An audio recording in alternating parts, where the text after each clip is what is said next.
Heaven and Hellhound, Volume 1, The Page of Wands, authored and edited by B. Authentic. This is an interim AI audiobook edition. A casted, fully narrated version is soon to come. Novel published at 0000 hours on All Souls Day 2 November 2025. Cover design by B. Authentic, honoring Gustave Doré's The Vision of Death and Vincent van Gogh's Starry Night. Belt of Orion, copyright 2025. Thou shalt not eat of it, neither shall ye touch it, lest ye die. Genesis 3:3. Heaven and Hellhound is a work of historically based fiction, a deliberate act of forging a reinvented past through an author's imagination. Legal disclaimer. This is a story of fiction. Any real public figures, celebrities, and historical persons appear as fictional characters. Their portrayals, actions, dialogue, beliefs, and characteristics are altered for narrative purposes and don't represent the actual persons or events. Cultural moments, artworks, and trademarked products are used fictitiously. This is not biography, journalism, or factual record. For Jimmy Page, Jeff Beck, Robert Johnson, Jack Kerouac, Terence McKenna, Vincent van Gogh, Grandad, Nan, Dad, and Mum. Dedicated to the artists, dreamers, and truth-seekers, those chosen souls who brave the crossroads. The lips of wisdom are closed, except to the ears of understanding. 3 initiates, the Kabbalion. Deus meus, ut quid dereliquisti me. Matthäus 2:7-46, Biblia Sacra Vulgata. Prelude, a letter. June 18th, 2025, St. Ives, Cornwall. To my proud children, James, Lars, Jack, and Scarlett, her father's angel. After years of fragmented utterances and your ever-persistent requests, I present this unabridged account of the miracle that followed my introduction to your mum. Although I've reached the ripe age of 82, the memories remain vivid. During the 17,000 hours dedicated to this memoir, I have found my voice as an author. My old hand is too unsteady for the brush, so I've already begun the next volume, chronicling those audacious years with Jimmy. I hope you'll regard this surreal account as a tale of redemption, but for your mum's impenetrable resolve, this story would have been lost to time. Through all the darkness, she's been my eternal nightingale, a blessed, elemental soul. It was she who first unveiled an angel, ushering in a series of events that defied rationality. The stars prefigure our destinies, yet we stumble beneath their gaze. In an age that exalts machinery above the soul, authenticity remains our last true tether. For artists, the dawn of artificial intelligence carries a bleak, if not crushing, dread. Though it presents an uncertain gauntlet, its advent bears humanity's singular test. If we barter our divine intuition for algorithmic muses, our minds for data servers, and God for the veneer of immortality, then what's become of us? Curiosity impels its own divinity, sparking the imagination of creation. Yet transhumanism may be our starkest crossroads, a final dark night of the soul. Its rationalization threatens the surrendering of our dignity to a future blindly concocted by compromised billionaires, their marionette politicians, and warmongering bankers. I pray that the conviction of artists, philosophers, and every denomination will unite for our unalienable agency. This letter is one of hope. The mystery in which we partake defies comprehension. That is the test of the material world, trusting you're not forsaken. Although the primrose path is perilous, be assured there is no yawning grave. Once I've departed, amidst your darkest hours, my spirit will remain by your side. Simply repeat our mantra while steadfast in faith. Love and light, bravery and strength. Your proud father, Barrington. Act 1. Our souls are like those orphans whose unwedded mothers die in bearing them. The secret of our paternity lies in their grave, and we must be there to learn it. Herman Melville, Moby Dick. Chapter 1. Leviathan. New Musical Express All-Star Concert, Empire Pool and Sports Arena, London, England, April 26, 1964. The screams rose like sirens. I covered my ears, but it didn't matter. "Fancy being a beetle?" Jimmy Page shouted to me. The irony of the question was timed with another caterwaul of the crowd. "Isn't this brilliant? My ears are nearly bleeding." I grew tempted to leave. In the stage wings below us, the members of the band huddled before the show. A raucous crowd began straining the railing as a red-faced squad of bobbies pushed against it. We'd come drawn to the spectacle, perched in the stand's highest row. Top of my lungs, I pointed at the bedlam. "Look at them. That barricade's going to give. Get a load of the porky peelers. Those blokes won't stand a chance at stopping them." I slumped back into my seat, the knot twisting in my stomach. Jimmy was wild-eyed, scheming despite the maelstrom. My revulsion wasn't with the band, it was the insufferable crowd. Their blind adulation revealed a dour reality. Authenticity was on the wane. I'd grown dolorous as a painter watching pop-art pastiches and drab abstract expressionism pollute the gallery walls. Jimmy pressed on, insistent. "Well?" Saying nothing, I glared back at him. "Could you imagine yourself famous like this?" I bristled at creativity being a boardroom decision where gits in double-breasted suits promoted frauds like Andy Warhol. Writhing with anxiety before the group's first note, my pulse quickened at every roar. In this neon-bright, frenzied world, what place remains for an autonomous soul? "What is it then?" Jimmy said. "Is your canvas too pure? Huh? What do you want? Can you see yourself as a star?" With a broad wave of his arm, he teased the absurdity. "Right. Just take a look at him." I gestured at Ringo. After pacing with angst, he clenched his drumsticks and rushed on stage. A wince crossed his face, cowering behind the kit. The barker took to the microphone, fueling the hellfire. "Let me say it first. You repeat it after me. John, Paul, Ringo, George. I give you the one and only fabulous Beatles." Only fanatical reactions to Elvis's hound dog hip gyrations might have rivaled the screeching. Yet this sound was far more devious, like fingernails raking across a chalkboard.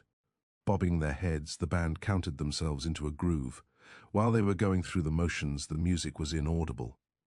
Jimmy redirected my attention to the stage. "What's he trying to say?" Announcing the next song, Twist and Shout, John was pointing to his ears, unable to hear anything from the monitor speakers. Shrugging at the problem, he signaled for the band to continue. I'd seen plenty of Beatles shows, but this would be my last. After 15 minutes of clamour, the band's set had finished. Standing up, too dazed, I collapsed back into my seat. "Let's get out of here. I'm dying for a drink." He took it all in, acting inspired. "This brings to mind the Pied Piper, doesn't it? Those Liverpool boys are consumed by their own tune." My ears wouldn't stop ringing. What's the point of a show when you can't hear the goddamn music? You know how these morons are. No real purpose, just desperate to belong. "That's a kind way to put it," I said, biting my tongue. "We've entered an era where minds are freely programmed. Whether it's arts, culture, or bloody politics. To these plastic souls, it's all the same." "That was the last number, Barry. Race you to the gate." Dashing down the bleacher steps, I sprinted past him in the hallway, bursting out a service exit door, tripping the alarm. In a fit of laughter, I shook out the jitters, stalling for Jimmy. As he caught up to me, I replied to his persisting question. "Nope, no thanks, and never fucking ever. Those lads can keep that all for themselves. There's your answer." Passing through the car park, the vehicles were plastered with Beatles stickers. Jimmy began to cackle. "This isn't a band, it's an institution." "I get it. That's what makes it blasphemous. Just imagine what John Lennon thinks. Sentimental as he is, soon enough those dullards will be tattooing the group's logo on their foreheads." I didn't care to be outwardly malicious, but what a bunch of muppets. Standing in the taxi queue, my breathing finally calmed back to normal. I exhaled, relieved, inside the hackney carriage. "That scene's the opposite of the blues," said Jimmy. "Those nitwits don't even bother to listen." "Magpies from hell, that's better put." The driver looked in the rearview mirror. "I was iffy coming here due to that. It's like a bloody cult, isn't it? You two don't seem like those snides. The real rock and rollers know how to keep their cool, don't they?" "That's funny, considering I just lost mine. We're off to Surrey, sir. First stop is 333 London Road, near the eastern entrance to Nonsuch Park." He turned the wheel southbound. Ah, yes, nonsuch, home to Lady Sybil. My Nan lives nearby. She refuses to walk at night in the park ever since her ghostly encounter. Jimmy leaned forward. Go on, won't you? I'm obsessed with the supernatural. Not familiar? It said that Sybil was a noblewoman in King George's court. After a forbidden affair, she chose hemlock over exile. For centuries, she's wandered the palace ruins. The lady and I are practically neighbours, eh, Paige? That reminds me, mate, I'm fresh out of hemlock. The driver chuckled and tuned the radio to 1500. Predictably, the Beatles' song Can't Buy Me Love was on. Say, what's all the fuss about seeing them perform? Does it sound better than it does over the airwaves? Jimmy snorted. That's a damn good question. Thing is, when surrounded by thousands of spasming cunts, you'll never catch a note to begin with. The way the newspapers go on, it's like wartime propaganda. Keep calm, carry on, and be bloody sure to listen to the Beatles. Jimmy nudged my arm. You do seem a bit shell-shocked after that. I drew his attention to an old photo of a soldier taped upon the dashboard. A crucifix and a service medal had been hung alongside. His father died in battle. That's a fucking drag. After another cleansing breath, I stretched back into the seat.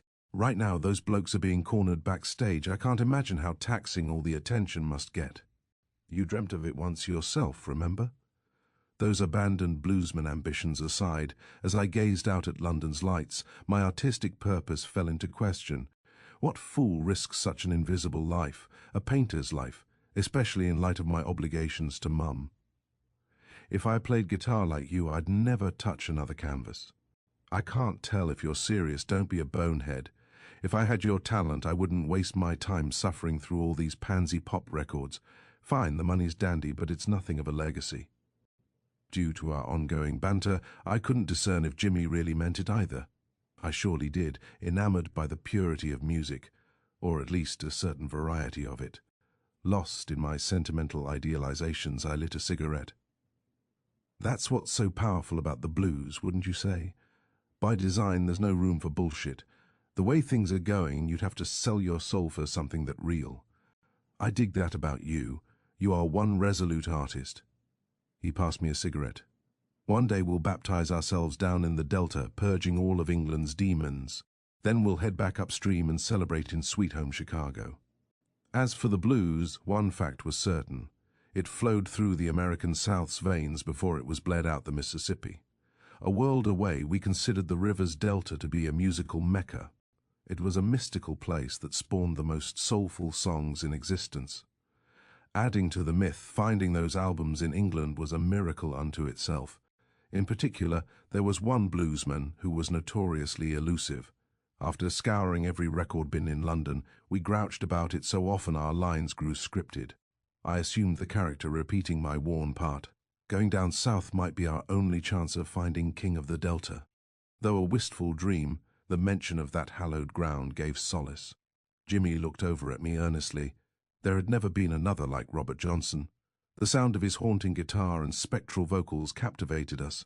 Mark my words, mate, whatever it takes, one day we'll get our own Crossroads mojo. I didn't hesitate. Record shops are just fine. Even go ahead and baptize me in the Mississippi, but I ain't hanging around that cursed intersection at midnight. Johnson presented the Delta's most profound enigma, gone without a photograph, leaving no kin. His legacy was nothing more than a few dozen songs, heart-wrenching anecdotes about hoodoo, hard times and raw perseverance. Since his disappearance, Chinese whispers involving the bluesman's transgressions had drifted across the Atlantic to England. Most assumed Johnson forged some type of Faustian bargain. Others claimed his death was the result of being poisoned by jealous competition. Ministers burned his records, chastising their congregations, preaching about the inherent subversion. Yet, decades later, the mystery of the Delta King's influence persisted. His was an accursed myth that seldom saw print. As if a sin to repeat, the parable was propelled in secret. Desperate for the blues, Robert Johnson went down to the crossroads and sold his soul to the devil. Chapter 2. Coffin Nails in the Courtyard. The following day, milling about in the college courtyard, my ears were crawling with Beatles. Like a plague, their name had infiltrated every place I frequented. It would be buzzing at the newsstand, before trailing me into the classroom, then rampant at the pub. Not to mention all the dimwit imposters. It wasn't just the slim-fit trousers, Chelsea boots and copycat mop-tops. These insufferable squares shamelessly butchered their Liverpool accents. What's next for the talented lads? God bless those boys, one day they'll be knighted. Say, do you fancy the new single? Are Ringo's drums up to par? Any thoughts on John's newborn son? I was so repelled by its pandering stench that my reaction wouldn't have differed if J.S. Bach's sarcophagus had been exhumed for concertos. Prior to the Beatles, England's best-known rock and roll band was the Shadows, a group whose legacy was now a pun of itself. All was engulfed by the Fab Four's pervasiveness. The media and record executives are all conspiring. Right, and to whose favour? Certainly it behooves those profit-driven suits, but to what end the music? Those idealizations were rather pretentious, though my instincts proved correct. Just 2 years later, the Beatles would perform their swan song to 25,000 people out in San Francisco. Then, retreating from the stage, they'd grow out their hair and seek spiritual guidance. The experience left them so existentially disenchanted, a reunion was never in the cards. I groaned, discussing the night before. Worship by cock-ups and washouts, is that what we're after? Spliff? Flashing a lighter, his thumb ripped the flint. Just before handing one over, I paused apprehensively. An instructor was approaching. Close call, are you sure about this? He checked both ways after she passed. It's nothing but a coffin nail unless she whiffs it. Still, it could be anybody. The coffin nail in our education, is that what you're implying? That spliff's loaded with hash. Of course everyone will notice. Easy with the bravado. I'd bet she'd be chuffed to be blazing it with us. You've seen her canvases. They're always about owls, mythical creatures and ancient deities. Forget measly spliffs, Miss Shandell fancies LSD sugar cubes in her breakfast tea. The woman's a bloody surrealist. That type of inspiration is the premise. She sure finds it, eh? He stuck out his hand. The bell's soon to ring. Cough it up, I'll take responsibility. I handed it to him, expecting as much. As if it were the finest of cigars, he sniffed it nose to tip. Lebanese? No, it's that black Moroccan, isn't it? So it goes. The pure defiance of the artist. A rebelliousness takes hold within creative souls, an allure whose outcome can be ruinous. My arse clenched as another instructor passed. Just be discreet, I'm miserable enough without tuition being jeopardized. Giving cover, I positioned myself directly in front of him, stretching my jacket like a flasher. He and I were perpetually stoned back in those days. Proper marijuana was a luxury at best, so we made do with hashish. There was an endless supply of Nepalese temple, charas, Kashmiri and Manal, a cornucopia of the planet's finest. After melting it into tobacco, once afire, the exotic perfume would make its presence known. Jimmy slapped my arm. Oh my, have a gander at that Celtic goddess, mate. Where in heaven did she come from? He began pacing while smirking, soon to prowl. Now that's a rare bird, especially in the wild. He puffed the spliff repeatedly, scheming. One that makes you nervous? I hadn't bothered to look. After handing me the spliff, he scurried off in pursuit. I was in the act of sneaking a drag behind a shrub when I caught sight of her. Time stretched. Breathless, I stood frozen. Jimmy waded through clusters of people and approached her. Catching their shared laughter, an aura of haunting familiarity befell me. Watching from a distance, his charisma flowed effortlessly. He was the gregarious one, not to mention proudly employed and flush with savings, whereas I was introspective, stumbling for words, cash-strapped for paint. His charmed impression was a foregone conclusion as he strutted back afterward. Being vigilant, I snuck one final puff. Enamored with himself, he snatched it back, dragging without a care while flirting from afar. Told you. See, that's the way, isn't it? I've set it up for tomorrow night. May the best man hit the mark. Oh my, she's absolutely smashing, but very well spoken also. I get the impression she's somewhat of a brain box. Her name's Nomi Carlson, a sculptor transferring from the College of Nursing. You know what they say about those nurses. And watch out for those capable sculpting hands. Jimmy expelled a giant cloud right as Miss Shandell happened to return. Pausing, her nose twitched before her head turned directly to us. Hiding the spliff behind his back, his fingers singed, then he dropped it on the cobblestone. She beelined in our direction. Fucking hell! I straightened my collar, groaned, preparing for the gallows. Another fine mess you've got me into. He puffed out his chest, manufacturing a smile. Why, hello, Miss Shandell. Dandy of a morning, isn't it? Have you spotted any rainbows? A bit dreary, but spring's in the air. Rain spat from a smutty sky as I contemplated the repercussions of suspension. Her sharp glance bore a measure of gentle disapproval before she directed her attention to Jimmy. "Indeed, something's certainly in the air, James. You're a man of refined tastes, aren't you? What's that I'm detecting? Is it a temple ball from the Hindu Kush, perhaps?" "Moroccan, Mum. Would you care to? How rich to offer?" Her gaze descended. "It's burning on the ground right behind you." "Oh, sorry," he squirmed while retrieving it. "Perhaps some other time, gentlemen. I have a tonalist landscape seminar to instruct." She paused, bemused. "It just occurred to me, James, you're in that class." "It's my favorite this Trinity term, haven't I said? What's on the easel today?" The bell rang as Miss Shandell inhaled through her nose as if to draw inspiration. Why not capture the Marrakesh sunset as gin lead nomads to a luxurious oasis? My last time smoking Moroccan indeed, I experienced precisely that. Forgive my eccentric muses, I was on holiday at a Bedouin encampment. Camels are fascinating, aren't they? I'll paint just what you suggested. Sounds like you braved the heart of darkness. She grinned at his cheekiness. Well, spiritually perhaps. Now tribes have been indoctrinated and all the Barbary lions are eradicated. As for the artist's calling, it does thrive upon bold exploration, but that's best pursued outside of campus. Exuding gentle concern, she glanced at me. "James, do excuse my candor, but please don't drag Barrington down with your poor judgment. He's our college's best hope for distinction." "Of course, Mum, don't worry about Barrington Van Gogh. Once he lobs an ear off, the transformation will be complete." "Oh my good gracious, what artist would ever wish such hell upon another? Please, Barry, keep both ears intact. You'll find success just the same. As for you, James, class begins in 3 minutes. Needless to say, I'll be irate if you're late." I scolded him once she was out of sight. "You unrepentant motherfucker," blowing right in her face. He started to sneak another drag, but I snatched it away, grinding it with my heel. "Miss Shandell does us a wicked favor, and yet there you are, only seconds later, dragging me down again." Shaking out his sleeves, he straightened his shirt. "Quite the compliment she gave you, sure must be nice. Anyway, I figured you'd be jazzed. Tomorrow's your chance to compete for this year's sexiest transfer. She's fresh off the docks too, not tainted by the usual scoundrels." I stared back scornfully. "I'll assume that you're referring to yourself then. There's still a chance, but I better scramble." "Oh, please, you unrepentant cunt." Jimmy wasn't even listening. "Look now, she's smiling at us. Watch this." He made a show of himself, waving both arms in her direction. Then, guffawing, he cracked me on the shoulder. "You catch that? While we were being reprimanded, she was captivated all along. Now she assumes we're riffraff. How perfect.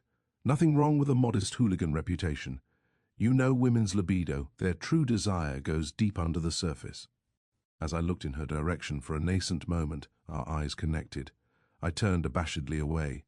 How do I know her? Was it primary school? Catechism? No, it must have been random, maybe on the tube or something. Jimmy never flinched. "Nomi keeps looking our way." Placing an arm around me, he whistled. "Oh, Lord, have mercy, this one's top drawer, mate." A recognition I couldn't name gripped me as I looked that way again. Restraining my timidity, I managed to maintain that gaze. I raised my hand as if to wave. "You going to be okay, mate? That Moroccan turns you into a zombie. Don't drool at your future wife. You might frighten her away." Sunlight cut through the cloud cover. Refracting downward, the sliver of a rainbow struck her. I forced my hand to move, a limp effort at best. Waving back, she curled her locks behind an ear before strolling off to class. I was reeling amid an onslaught of déjà vu. "See what you've done?" She got spooked. "You waste no time in noticing them, do you? With an English rose like that, every bloke on campus will be testing her. Never mind the rest of those Charlies, Colby. This one has been lined up just for us." A cad like you pretending we're allies. Regardless of my glib banter, every muscle was tense. How pathetic am I, being so desperate for a stranger? A minute before the bell, stoned out of my mind, I was dragging through a daydream. Tease in 2 hours, I could eat a horse. He yawned, covering his mouth. "I tell you, it's that goddamn Moroccan." He plied open, bloodshot eyes. "Well, Pip, eh? I'll see you shortly." I picked up my portfolio bag. "Good luck painting camels. You might consider dedicating it to Miss Shandell. Unlike some of us, she isn't all that keen on my work. My determination is admirable," she says. What the fuck do I make of that? Life's calling is unique for all of us. Clearly yours is shagging, Paige. Find a proper means to cash in on it. A bloody gigolo, is that what you're saying? I'd grown distracted, only 30 seconds were left. See what I mean? Look what you do to me, you better run. That afternoon my thoughts remained obsessive as we were tasked in class to complete a portrait. I attempted the girls, drawing upon what recollections I could muster.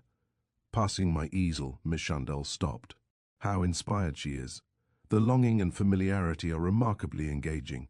Those eyes, in particular, an aura of reacquaintance is carried within them, if not the undercurrent of timelessness. Who is she, may I ask? A lover from the past? I was grateful she couldn't identify her. While I despised dishonesty, I didn't hesitate. Just someone from the tube. Sorry if this is reaching, but have you ever encountered a stranger that seemed terrifyingly familiar? Well, next time, grab her by the arm and introduce yourself. You're modest and reserved, but for what? Take a look in the mirror. Tall, handsome, and not to mention cordial. I pray you're not ashamed of yourself as a painter. Lingering at the canvas, her words came murmured. That girl would be blessed having you in her life, as would any other. She placed her hand on my shoulder. Remember, as artists, we're born to explore the fringes. Our perception is both a blessing and a burden. The artist must be impervious to judgment and criticism. True inspiration stems from within. That's very kind of you, Mum. Maybe I'll see her again. She leaned closer. Life affords us our greatest canvas. Forgive the cliché, but yours should be no less expressive. You're far too kind, Mum. I really do appreciate all of the encouragement. No, actually, I think not. Keep progressing, you may lead the next movement. She inspected the piece further, her tone now hushed. I fear you're conflating humility with lack of confidence. Being humble involves aspiring to one's potential, not squandering it. In doing so, we must answer to the divine, not the simpletons around us. Then, leaning close to my ear, she whispered, Are you familiar with artists using magic? Not at all, Miss Chandel. Next time you see that girl, imagine altering reality with this canvas. We visualize our desires in pencil only to manifest them with a brush. Keep this between us, won't you? The occult serves as my primary inspiration. I follow somewhat, Ma'am, blending art into life, that makes good sense. And don't worry, your secret's safe with me. Such a touching portrait, Barrington. Never forget, being immune to judgment is the armor of an artist. The tube is a fine place to practice confidence. When doing so, consider your hero Vincent, the tenacity he exhibited. Mind you, I'm not referring to his ear-chopping. Vincent van Gogh was my paragon, not just for his canvases, but his relentless dedication and unyielding courage. Despite his work never being purchased, he bequeathed the world 2,000 examples. He accomplished all that while ridiculed as a madman. While all artists have a breaking point, Vincent's involved a self-inflicted gunshot. His existence, but for that sordid act, embodied a testament to perseverance. After classes ended, Jimmy was in the courtyard waiting. So, how'd it go with Miss Chandel? Did the Sahara redeem you? He flicked his cigarette. The woman smiled, sure, but I can't say she's ever impressed.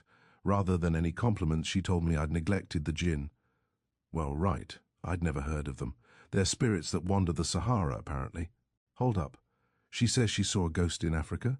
That's a bit balmy, eh? You were right, Miss Chandel must be putting something in her tea, so what's the play? I'd fancy a curry.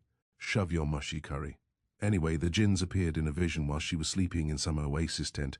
It deeply altered her perspective, that's what she said. I sure believe it. We can't see them, but the angels and demons are affecting us. Hey, this is pretty funny.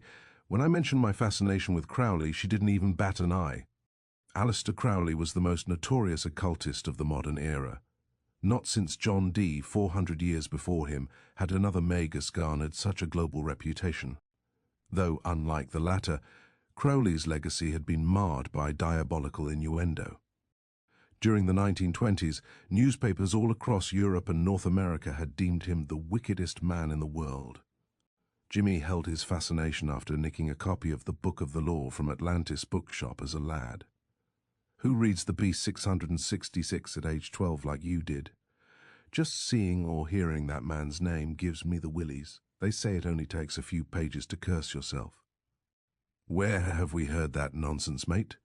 Not that Crowley didn't conjure the depths of hell now and again. Commanding demons in itself doesn't mean a magician is evil. Anyway, I've had it with sloppy curries and bland, chewy naan. How about wimpies?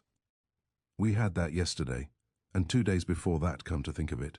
I'm all wimpied out. Why do you like it so much? Sends me straight to the loo most of the time. How about the haddock at Sutton Arms? That was my favourite, the nearby pub's fish and chips, which Jimmy wasn't particularly fond of. Wimpy's was the British equivalent of McDonald's, but presumably the most pathetic of any rendition. Although I'd never been to America, English burgers were a complete sham. Being candid, they consisted of dried-out cow turds drowned in H.P. brown sauce inside a chalky bun. Arriving at the pub, we seated ourselves, waving down the barman. Recognizing Jimmy, he came over smirking. "How's it been, Mr. Casanova? You haven't shown your face around here in months." "If I've been a ghost, it's because I was being terrorized by a demon. Assuming the coast is clear, I've come to reclaim my territory." "I'd advise not saying that," the barman said. "Frankie will definitely resent it." "Who's Frankie? He sounds a bit delicate for Jimmy's tastes." "Frankie's the pub spectre, an elderly ginger man who appears at last call. In old pubs I know ghosts are to be expected, but this one follows patrons home." I stared back at him screwy. "What do you mean, he chases them back to their door?" "Worse. The horny bastard sneaks inside and crawls under the covers, poking them with his frozen prick." "No shit," Jimmy said. Bursting into laugh, I called out the barman's bluff. "You two are fucking with me. Get stuffed, mates. Hold on. Is that truly the case? Sure, right. Then after, he smokes a fag with some pillow talk." "Barry doesn't believe in ghosts." The way in which he said it implied that I was out of touch. The barman grinned with sincerity. Nor did I. Before my time here, I was a stalwart atheist.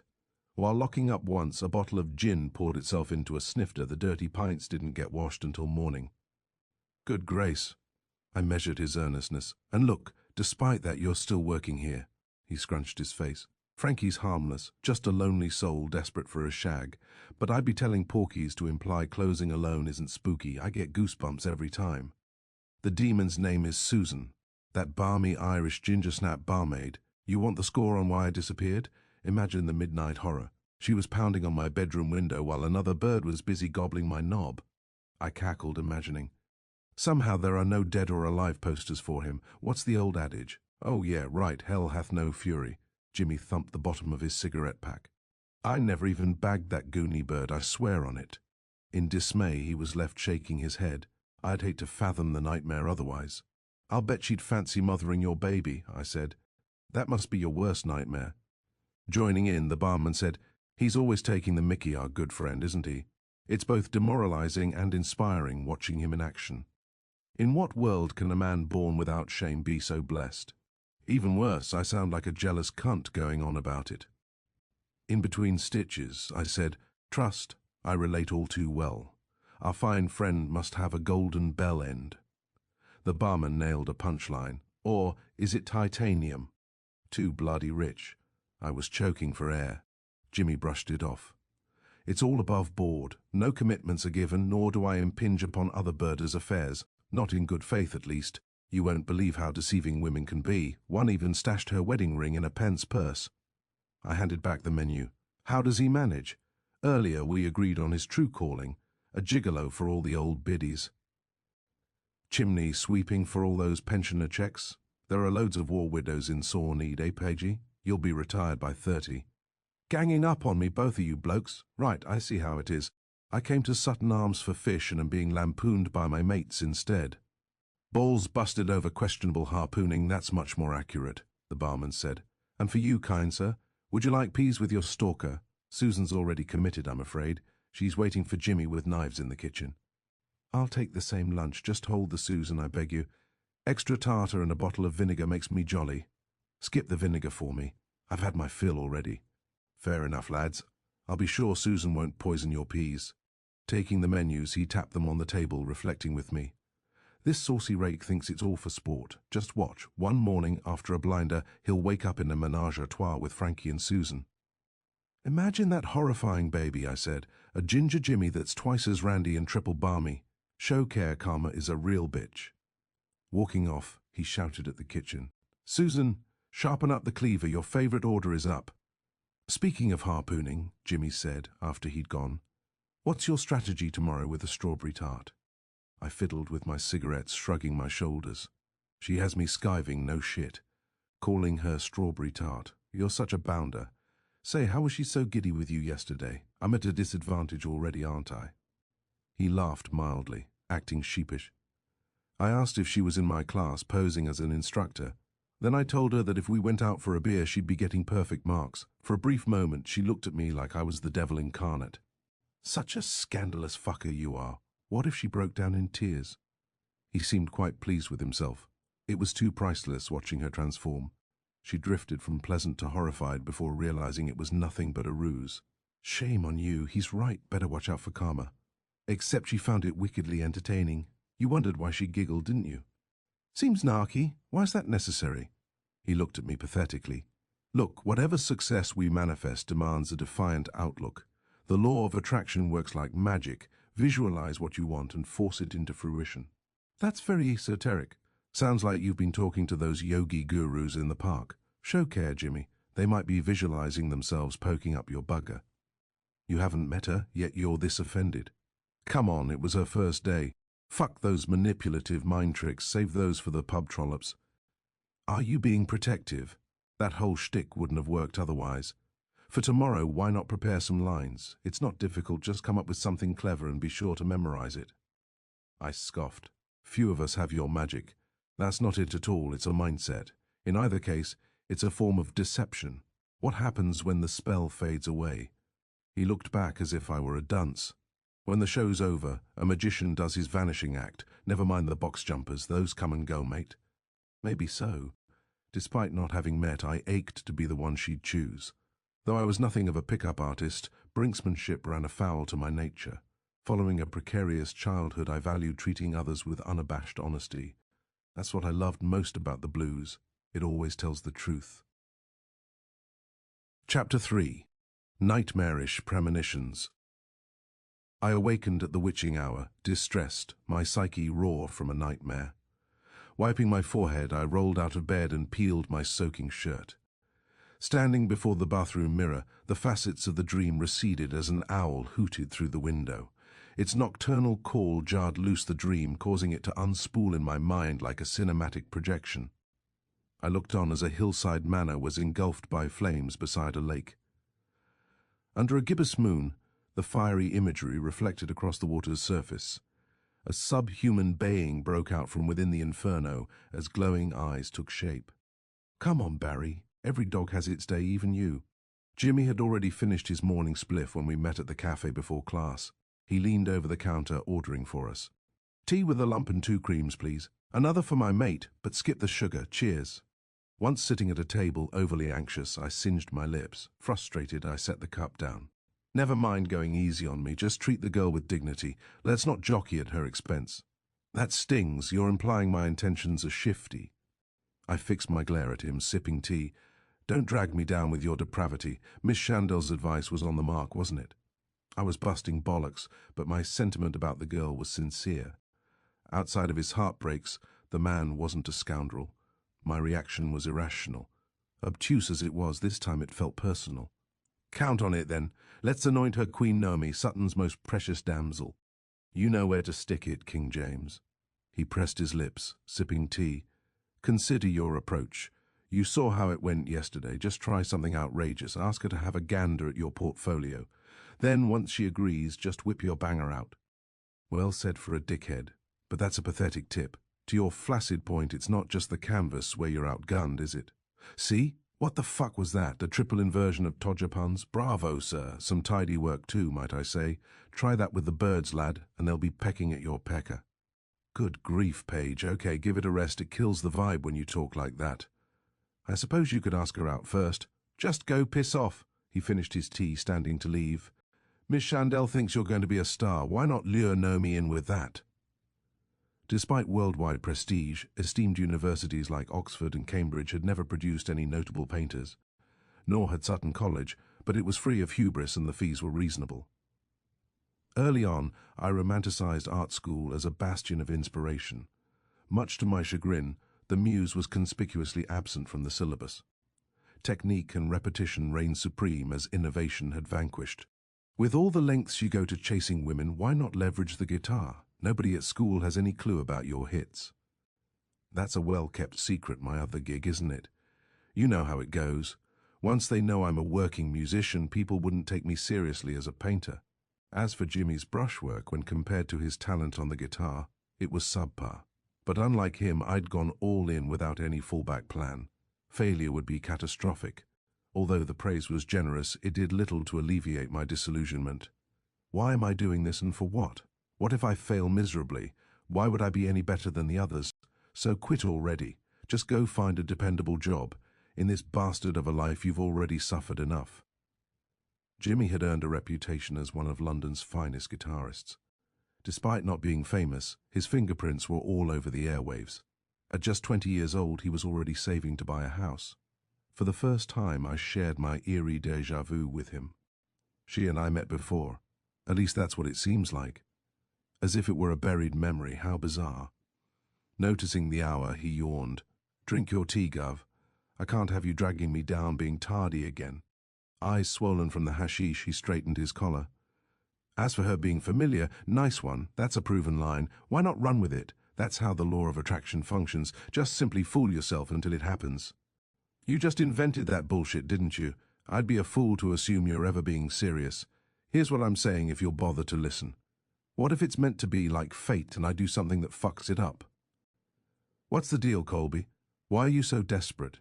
"Look, all that means is that you're destined to shag the next bird that comes along." Annoyed, I exhaled. "Why do I even bother with you?" "I see being on the prowl the same way an artist views the canvas. Make your impressions and move on to the next. Imagine having to paint the same thing over and over and over again your entire life. My God, a dreary existence." After leaving a touring band a few years before, Jimmy had been hesitant to form his own, despite having blazing chops and loads of industry connections. There he was, if not wet behind the ears, employed in the centre of the cyclone with England's top-caliber musicians. Although, as for his own creative vision, he'd been uncharacteristically timid, shackled by the criterion of artistic perfection. Indeed, just as I was as a painter. Classes had ended and I was idling time, flicking my lighter in the courtyard. Across the way, he worked his way through the crowd, bombarded by acquaintances. After snuffing out my fag, I checked the time and sighed. It read 7 minutes to 4. Off to the gallows. "My good man, Barry, how are you feeling? The time's come, eh? And don't you worry, mate. I ran into Naomi in between classes. She's going to be there." "Are you sure there's room for me? I'm being serious. The two of you seem connected. What's a spare cock good for?" He stopped walking, facing me. "Remember our bargain? We agreed we're going to help each other become our very best." "You mean where I teach you brushing techniques and you teach me guitar solos?" "Fine. I'm overdue for my lesson. Matter of fact, there hasn't even been one yet." Turning the corner, we passed a kiosk vending Beatlemania wares. "Look at all that," he said. "Fab 4 keychains and bubblegum. My God, they even have look-alike wigs for £2. Jesus Bloody Mary, I thought I was going barking mad. That's what I've been spotting around town." Just ahead, the pub appeared. I was too overwhelmed to care. "Anyway, like I was saying," he went on, "let's hold off guitar lessons and focus on your clog-popping shortages, or better said, the complete lack thereof. Now it's a clog-popping lesson. How about I just leave you two alone? You want to know the best way to ruin destiny? Not bothering to show up." I didn't have a comeback for that. Pacing up the block while mustering up all my aplomb, my expectations were less than modest. Boasting a well-oiled repertoire, Jimmy's roguish delivery rivaled prime Humphrey Bogart, whereas mine was the tongue-tied garblings of a smitten oaf. He would sit idle with a resting grin, listening obliviously as they gazed back, love-struck, eyelashes dancing. We approached the pub door. "You called it the other day. Something about this bird has me anxious. When we're with her, make sure you refer to her as Nomi, okay, Paige?" He side-eyed me. "Yes, our queen, Nomi. How dare I forget? No need to work yourself up. It'll all go swimmingly, you'll see." Swimmingly? What the fuck's that even mean? Pull the polo stick out of your ass. All tongue-in-cheek, old sport. God damn, Barry, you're sure edgy. Spring's in the air, isn't it? He inhaled carefree. "Just take a whiff of all that lavender. Say, can you part with a fag?" Jenny Lind was our usual go-to after class, mostly frequented by Tommies and pensioners. In the afternoons, their sombre reminiscences were upended by boisterous students. Straight out of class, they'd dance at the jukebox, raising glasses, singing along. Watching from a distance, I'd recognized their disconnection to our fancy-free lives. Many of them had tasted mustard gas after being sent to the trenches. For the last term's contest, I painted this very visage, juxtaposing our overlapping worlds. It won Best Oil Canvas, winter of '64. As Jimmy fiddled around while finishing a cigarette, I opened the squeaky door. The mood was subdued. All the blokes on bar stools turned my direction. She was already there, seated in the far corner. Our eyes met, reigniting that same familiarity I'd experienced in the courtyard. "Here's our elegant lady." While greeting her, he maneuvered past me. "Good afternoon, Nomi, my dear." He pecked her cheeks while embracing. "My cruel ruse didn't chase you away." To prove the point, he looked at me while saying it. Once near her, she appeared far more exquisite, a beauty my portrait failed to capture. While her features were gorgeous, my God, those fluctuating irises. They'd appear clover green, but then in direct light, they'd deepen into an expressive teal blue. On this day, her strawberry blonde hair was ponytailed by a muted purple bow. Leaning on me like his chum, he slung an arm around my shoulder. "Allow me to introduce Barrington Colby, my most gifted friend. One day he'll be internationally regarded. He's won first place in the painting awards every time. The faculty all fawns over him. Wait and see. It grows so nauseating. They insist he's our most promising." "That's far too generous." Holding his gaze, he ignored me. "Just be advised, however modest he pretends to be, considering how hefty his portfolio is, never fall for it." He winked at me. She and I exchanged glances during the banter, grinning simultaneously. "We haven't met, have we?" Her vivacious visage appeared to gleam. I swear it must be something. But what? Did we briefly meet on a swing set as children? Jimmy furrowed his brow.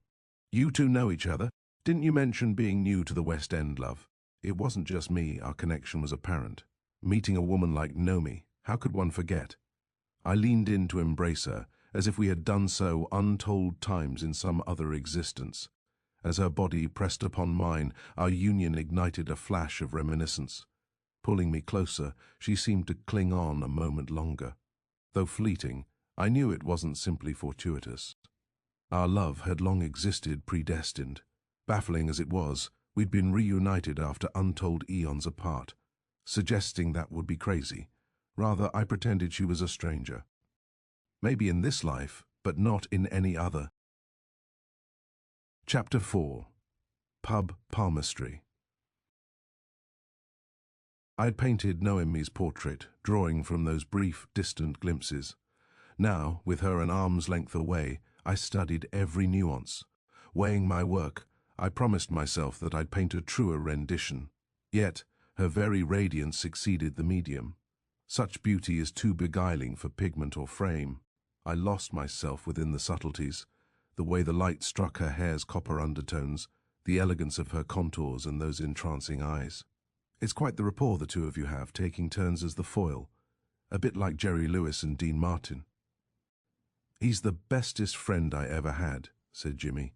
I found that duo's slapstick to be irritatingly predictable. The Smothers Brothers. Fine then, I'll be a dick to Jimmy's Tommy all day. And an enormous dick Barry is. When she laughed, I was relieved. Be it clever or misaligned, my satire was usually an alienating curse. "Last time we saw each other, you nearly witnessed both our expulsions. What narcissistic wanker blows a spliff in their instructor's face?" She was in stitches. And, minutes before class, mind you, I overheard the whole thing. People's conversations stopped. Everyone was watching. Oh my goodness, that powerful odor. It smelt spicy like cloves and incense.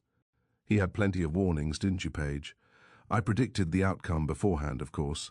That was Northern Africa's finest hash. I'm sure they were wafting it up in Brixton. Spoken like such a saint. And yet, you were indulging yourself, weren't you? Not to mention, our new friend Naomi deserves her share of the responsibility. She placed a hand over her heart. Me?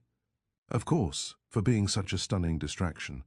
What did you think would happen showing up unannounced like that? The term's almost over, yet suddenly, there you are, a four-leaf clover. Say, mate, sport me one more fag, won't you? Sliding over the pack, I gestured he could keep them. Her presence alone was already overly consuming. I felt surreal in the moment, as if acting on stage. Indifferent to all the doubt, I discovered an unfamiliar poise. My anxiety had withdrawn. Peering wryly at me, Jimmy lit a cigarette, signaling defeat. The four-leaf clover, the numinous soul with aquamarine eyes, had chosen. Relinquishing victory, Jimmy crossed his legs, leaning back casually. Barry and I have been busting bollocks since the first day of orientation. I said that he was a rather dishy bloke for being an Irish Viking. Of course, he accused me of being a crafty butcher. "You're so silly," she giggled. "What's that even mean?" The way he said it to me, I figured he liked his meat delivered around the back. Laughter seized her. "Oh, heavens, you two, the Smothers brothers would never tell a joke like that. Even without any buggery, our bit must violate the Obscene Publications Act, eh, Paige?" She covered her mouth, unable to stop. This never happened before. A woman who appreciates my dark humor. Jimmy shook his head at me. "Speaking of the Vikings, you're a tad ginger yourself, aren't you, darling? What shade? Perhaps rose champagne with roots of amber." Twirling his finger in the air, he signaled for the barmaid. Even the soft tenor of Nomi's voice struck a familiar chord.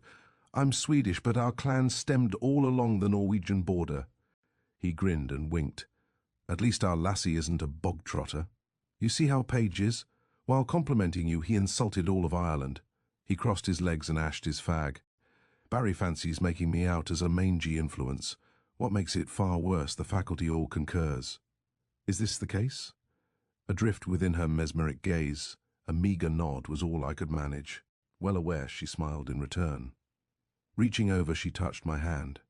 "It's a blessing that you've joined us today, Barrington." I mumbled something unintelligible. Jimmy looked queerly at Nomi. "Tell me, love, how was it you knew Barry's given name? I don't remember either of us using Barrington earlier. You deduced it out of thin air, damn impressive. The reason I ask is that it's unusual. Neither of us have heard of another chap called that." The barmaid arrived and he ordered for us. "Good day, darling. Nice seeing you again. Eva, isn't it? We'd like a round of bitter, whatever's fresh. And I'll be accounting for our tab, thanks very much. Oh, and pretzels if you have them. Also, a jar of mustard as well, love." "Pagey's not so bad. He's something like a brother, though we've never squabbled. That's our yin and yang, isn't it? In life, who doesn't benefit from some spurring along? Know this, Nomi, the man thrives on canvas. No matter, now do tell. How did you know his given name?" Nomi deliberated. "Usually I'd say serendipity." She glanced at the nearby portrait on the wall once again. It was the establishment's namesake, Jenny Lind. "Arriving here this afternoon, the pub's name was fitting," she went on. "In my family, few figures are more beloved than the Swedish nightingale. My mum always says that our clans are intertwined." Eva arrived carrying pints of double diamond. Overhearing, she said, "They say her soprano was unmatched a century ago, and also Miss Lind was a very charitable woman. That's what I most admire about her. Her fortune was responsible for establishing the infirmary for sick children out in Norwich." I grew humble as Eva admired Lind's visage. If so blessed, it's the type of legacy I aspire to forge. Never mind the prestige of personal gains or the egocentrism of acclaim. "That's much more uncommon nowadays, eh?" Jimmy said. While comparing Nomi to the wall portrait, he noticed the similarities of their features. "I must say, darling, you're a far more gorgeous version of the nightingale." That left Nomi blushing. "Enough of that," Eva encouraged her. "How about the golden voice? Sing a few bars for us." "Good gracious, no. I'm not any nightingale. Not a chance." Eva pointed out a framed illustration. "Miss Lind sang from the pub balcony in 1847. See how the streets were lined in all directions as far as the people's ears could reach. The entire afternoon of her performance, not a soul in Sutton dared to make a peep. That's how much they revered her." I sighed. A heartfelt sentiment during this forsaken era of Beatlemania. "But that's not all," said Eva, voice lowering. "Miss Lind's spirit still frequents here. She's seen on the balcony at twilight, and on summer's hottest nights she stays cool in the cellar." Jimmy threw Eva a look. If I didn't know better, that would sound like a clever pitch from the landlord. "Well then, are you friendly with her?" Eva pretended to shiver. "Oh no, I never go looking for spirits. God forbid one follows me home." As Jimmy and I chuckled at the Sutton Arms connotation, she smiled meekly, hiding her shoddy teeth. "You must be Sutton students, yeah?" "We're all enrolled in visual arts," I said, "although one of us doubles as an undercover studio musician. Easy, Colby, keep that between us." Eva faltered while reminiscing. "I once fancied myself a jazz singer, but my voice wasn't up to par." Music is such a pure form of artistry, Nomi said. Mind if I ask what made you sheepish? Lack of talent, to be candid. After a summer of lessons, I started busking at pubs for tips, but few seemed to care for it. That's when I realized. Sometimes our dreams are just that. Shrugging, she returned to the bar. Nomi's gaze followed her. Poor woman, that's all too common. Jimmy grunted. You want my best advice about the arts? Never give a single fuck what anyone says. Most people crave validation. It's too much for them. But that poor woman, eh? All those drunken naysayer cunts undermined her confidence. Too right, I said, identifying dolefully. Even the best of artists are prone to it. How dismal it gets. Now she'll never know her potential. Beyond technique or acclaim, tenacity distinguishes an artist. Each innovative act defies austerity. For myself, the resulting strife had grown detestably familiar. Yet, the most profound of artists persevere, though often punished or ridiculed for it. Jimmy reached for his pint. Having lunch at Sutton Arms yesterday, a ghost was mentioned. I suppose all pubs have them. Connecting eyes, he offered up his glass. Here's to the very best of health, the flowers of springtime and the legacy of Jenny Lind. Of greatest consequence, cheers to our new friend Nomi the Nightingale. May her days at Sutton College prove fortuitous. As we ceremoniously toasted and clinked glasses, each nuance flickered into my consciousness like a phantom recollection. The scene registered as if it were a memory, albeit one fleeting from recognition. Sorry, where were we, dear? You were explaining your magic in naming Barrington. She gave pause. Typically, I imply that I'm lucky. Between us, it's much closer to intuition. Jimmy pointed his eyes as if to read her. Don't tell me you're psychic. Well, well, you'd surely be London's most stunning madame. Her eyes reached away as she sipped her beer. Mine's nothing as profound.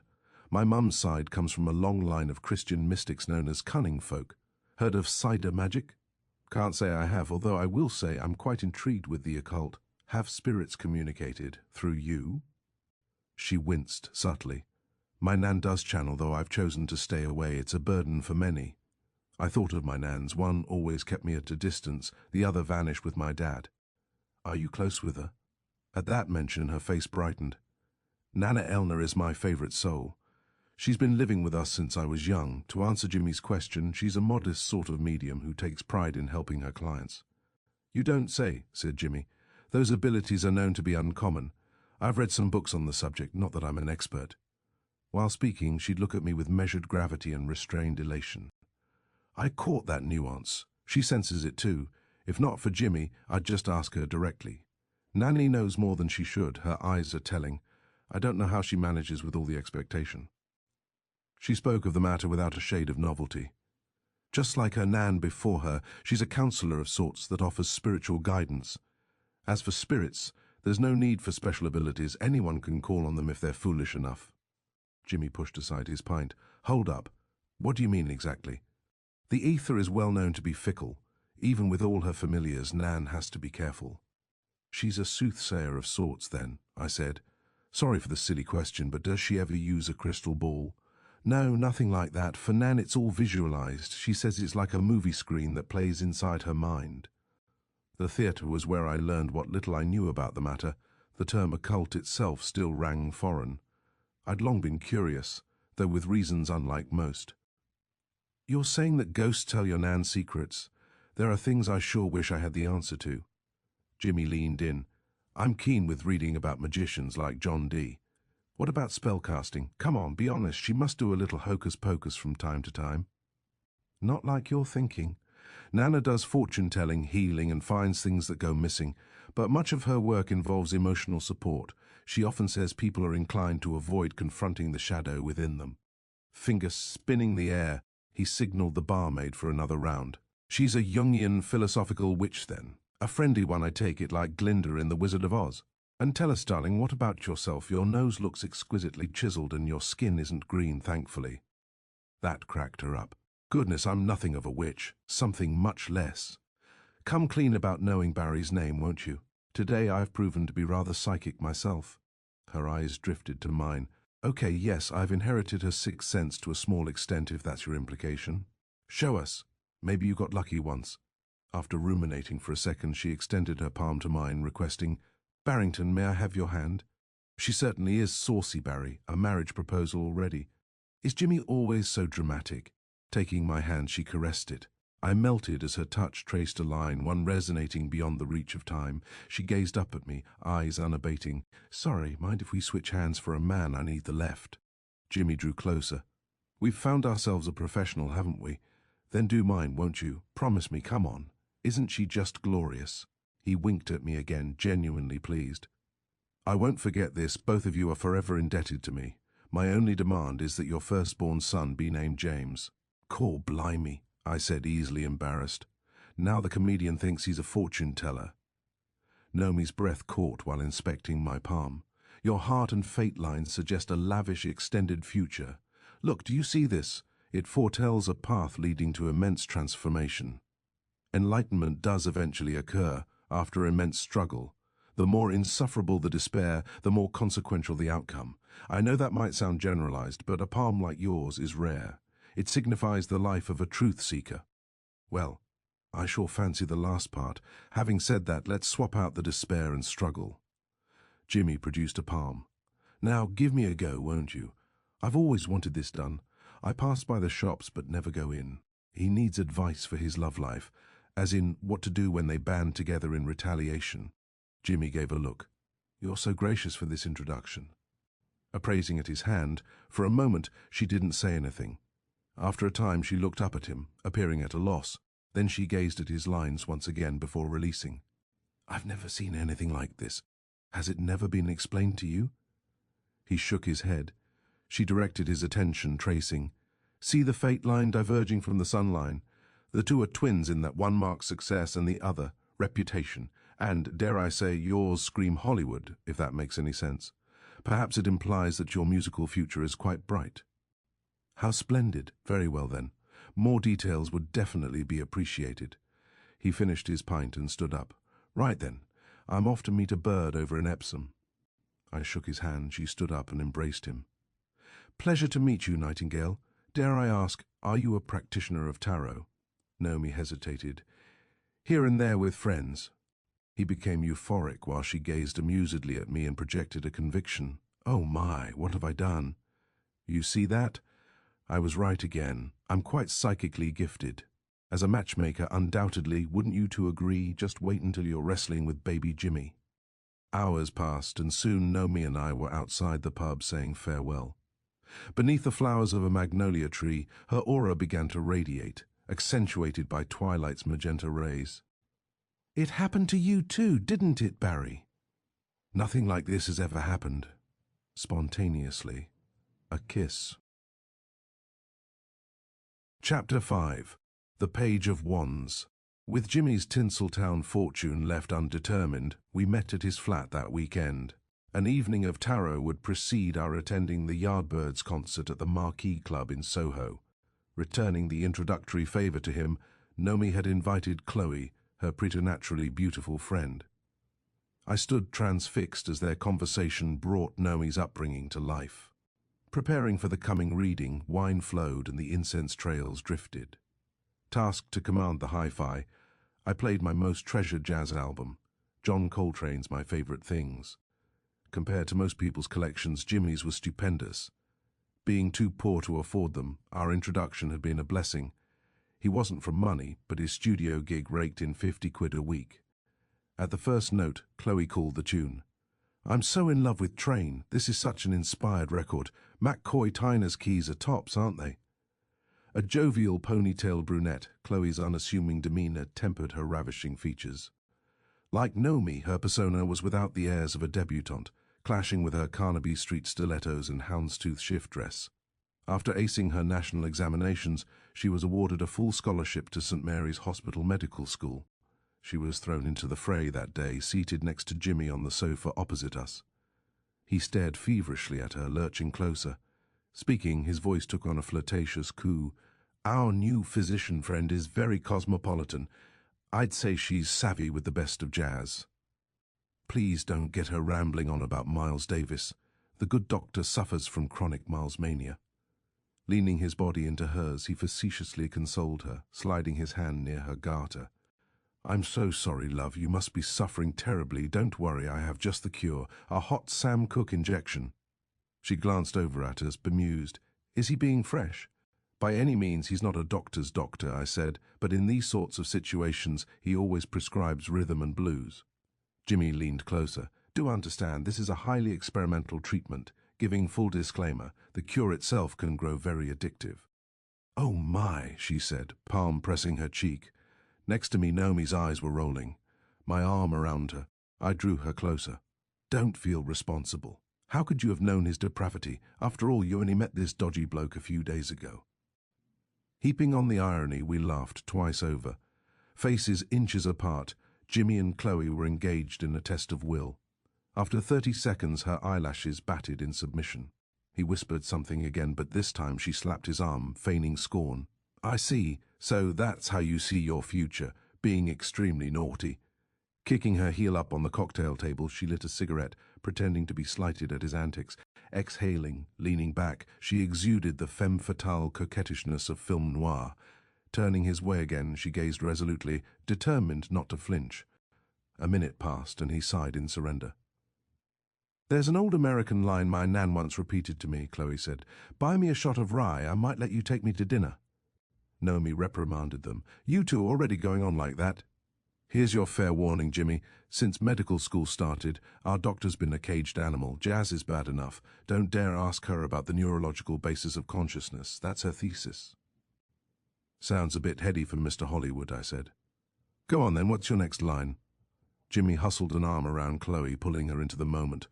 Of all the gin joints in all the towns in all the world, she walks into mine. Oh, really? You and I together in Casablanca? Very well, Bogey. Kiss me as if it were the last time. Perhaps it was an inspirited bluff, but Jimmy didn't hesitate, smooching Chloe as passionately as Rick did Ilsa. When they finished, from nose to chin, his mush was smudged with lipstick. Add a dash or two of mascara, I said. Who'd know it's a bloke? Jimmy poised himself proudly as if for the camera. While Chloe dabbed the makeup off, he pretended himself to be unassuming, peering mawkishly at us. Look at you three lovely souls. Why bother with my cards? Let's do Barry and see when he'll be headlining Christie's. And never mind Dr. Chloe. Once she's recognized as a humanitarian, she'll win a seat in Parliament. Maybe her career will lead her to the BBC. You'd be stunning over the airwaves, love. After several days in each other's presence, Naomi and I may as well have been committed. In addition to daily tea time, I'd escort her home after class. Then, in the evenings, my hours were spent finalizing her portrait, summoning my living muse into fruition. Play it, Sam. Play as time goes by. Breaking character, Chloe's voice remained engaged. Tell me about your vision, Jimmy. What future most excites you? Listen, honey, I'm no good at being noble. Take a set break, Rick. It's Jimmy I'm asking. Confronted by his own uncertainties, his on-stage enthusiasm dwindled as he improvised off-script. We can't escape what's to come, sweetheart. A crossroads lies just up ahead. I feigned solemnity. Jimmy's destiny as a bluesman is what brought us here, so let's have a look at what the cards say. Exactly right, said Chloe. Naomi's tarot is so inspired, be sure to heed every word. She could grow filthy rich if she chose to. Her nan insists Naomi inherited her abilities. That's an exaggeration. These consultations are quite profitable. Elna kindly charges very little, often nothing for clients without the means. She's been a godsend for many souls, not to mention my own. Your Nan Elna sounds purpose-driven, I said. I'd say her granddaughter inherited more than intuition. She placed her hand on mine. Barry, my goodness, you make me sound impossibly angelic. Now stop it, both of you. I feel myself blushing again. Chloe beamed at her friend. Naomi followed her heart by pursuing the arts. I trust her intuition implicitly. Do understand. These readings go deeper. They channel the ether. Time itself is the testament to her revelations. I raised an eye, chuckling apprehensively. By the time I read the portents, I might not have a pot to piss in. Hold up, said Chloe. As I understand, you're a protege in the arts. That's very generous to imply. The truth is, I haven't proven anything outside of campus. Who knows if I'll stick with it? Hearing myself, I said to Jimmy and Naomi, Good Lord, I just sounded like that singing barmaid, Eva. You're twice as good as I am. Damn, Colby, you saying that sure feels bloody devastating. How are the wages from Pi Records, Ace? How many £1,000 are lodged beneath your mattress? "I'm relating, Barry," said Chloe. "Drowning in all the medical text feels the same. Obviously, I'm not an artist, but when I talk about my dream, people look at me like I'm loony. Jimmy might consider becoming a medium, humanitarian work with African children. That's precisely my ambition." Jimmy choked on his cigarette. "Everyone catching this? I called it, eh? When she's not listening to bebop, this woman aims to be a saint." Naomi fanned the deck face up across the table. The designs were exquisite. Each example was a handmade masterpiece. Assessing the cards' gilded borders, 1,000 hours must have been required to complete them. Each illustration bore intricate gradient shading, long since muted by patina. The hanged man held my attention. "Has your family had this a long time? The artwork is striking. If they were enlarged on canvases, they'd be worthy of a gallery showing. Who made them?" "They were my Nana Elna's grandmother's, designed and drawn by a woman named Pamela Coleman Smith. They were offered in exchange for her services to a gentleman named A.E. Waite." On the corners, Naomi pointed out the initials AEW. "As decks are used over the years, the resonance within the ether only heightens. This one has seen its share." As Naomi sipped her glass, it saddened me that the bottle was the cheapest I could find. I'd purchased it using money Mum gave me. Saving a few quid for the concert, it was all I could afford. Only days after meeting, I was already abhorring my inability to provide. Now this immaculate nightingale would be mine to care for. The sun's last rays appeared in muted pastel hues through the drizzle-dappled bay windows. The saxophone notes seemed to move, brushstrokes of violet blue. Touched by twilight's fleeting cascade, the card's edges gleamed. As daylight waned through the window pane, a chill chased through me. For time's sake today, I thought it best to spare the 10-card iteration. 3 cards are equally profound, only less explanatory. A full reading often takes an entire day. "This concept is new to me," I said. "Would you mind describing the way it functions? Is it at all like astrology?" "They both use archetypal patterns and involve a form of divination, but I view tarot to be a window of microcosms. The cards reveal correlations drawn from the spirit world of destiny and fate." A silk shawl had been stretched across the varnished oak table, a crystal weighting each corner. Naomi lit a purple candle, filling the room with frankincense and myrrh. On top of the cards, a hefty chunk of breccia stone rested, which originated from her family's 16th century ancestral home. Referring to them as snake stones, she showed us the aureus ammonites embedded in them. Similar to the shaligram stones cherished by Buddhists, the totality of the universe spirals from within. Jimmy inspected the rock. "You know, some of this sounds like the charms used in the occult ritual books that I've read." Chloe grew excited. "Are you guys captivated by magic? I'm interested in energy healers. And what about the arts? Has anyone attempted to apply it?" I thought for a time. William Blake certainly, more recently Gustave Moreau. Jimmy set down the snakestone. "What type of magic is this thing used for?" "In old Scandinavia, putting it under your pillow is known to cause dreams of the future. To me, that's not very appealing. I suppose the tarot does it well enough. Say, look at the clock, we're spending too much time chatting. Are you ready?" "Soz, love, you've got me all riled up." Naomi closed her eyes, bearing palms upward. "What I'm doing now is known as clearing the deck. While resetting it, let us redirect our minds to the question at hand. So what mysteries or secrets would you care to reveal?" "You heard yourself earlier, Paige. Ask all about your career decision at the crossroads." "He's spot on. Truth is, I'm not exactly sure what to do with myself. I do fancy my studies, but I'm half-assed as a painter. At the same time, I sure dig my gig at the studio, but there's little glory in it." Chloe leaned closer, her head brushing against his shoulder. "You play blues guitar, is that right? I just adore Freddie King and, of course, BB. Get out of here, a sexy blues-loving medicine woman." He transformed into Bogart, pulling her tight, nailing his line. "With the whole world crumbling, we pick this time to fall in love." He's already mastering it, ladies. The blues, I mean, not his shabby acting. If you listen to the radio, Chloe, then you've definitely heard his guitar. His profession is a secret around college, so he can pretend to be humble. While I was joking, it was far more complicated than that. A couple of years had passed since Jimmy departed Neil and the Crusaders, his most recent band. He complained that the tours were too hard on him, but that was only a part of it. Music was his calling and his canvases were a shade amateurish. Beneath the surface, his neuroses as an artist were no different than my own. On that note, Let's finally delve into my future, said Jimmy. Look, I'm shaking. Geez, madame, what's wrong with me? Let's find out, Mr. Hollywood. The reading will illuminate your journey in 3 stages. The first card will embody your present, while the next card will represent your immediate future. And finally, the third card offers an eventual culmination. Does that make sense? In a departure from his typical prankster demeanor, a genuine earnestness had burdened Jimmy. I'd never seen him be this apprehensive. This makes me tense, like something big is on the line. God forbid anything wicked. He hesitated. Is it typical being spooked like this? What happens if I pull the death card? He made a clicking noise while drawing a finger across his neck. Measuredly, Nomi gazed back. That card's more nuanced than you think. Often, it represents transitions between life stages. But now's not the time to focus upon negative outcomes. Direct your energy on the deck while internalizing your request as a mantra. Let's all join hands together.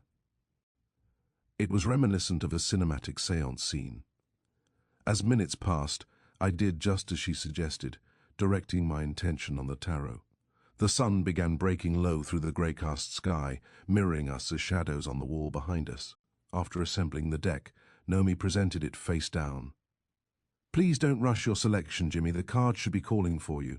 The first one channels your near future. Center your purest self to that intention.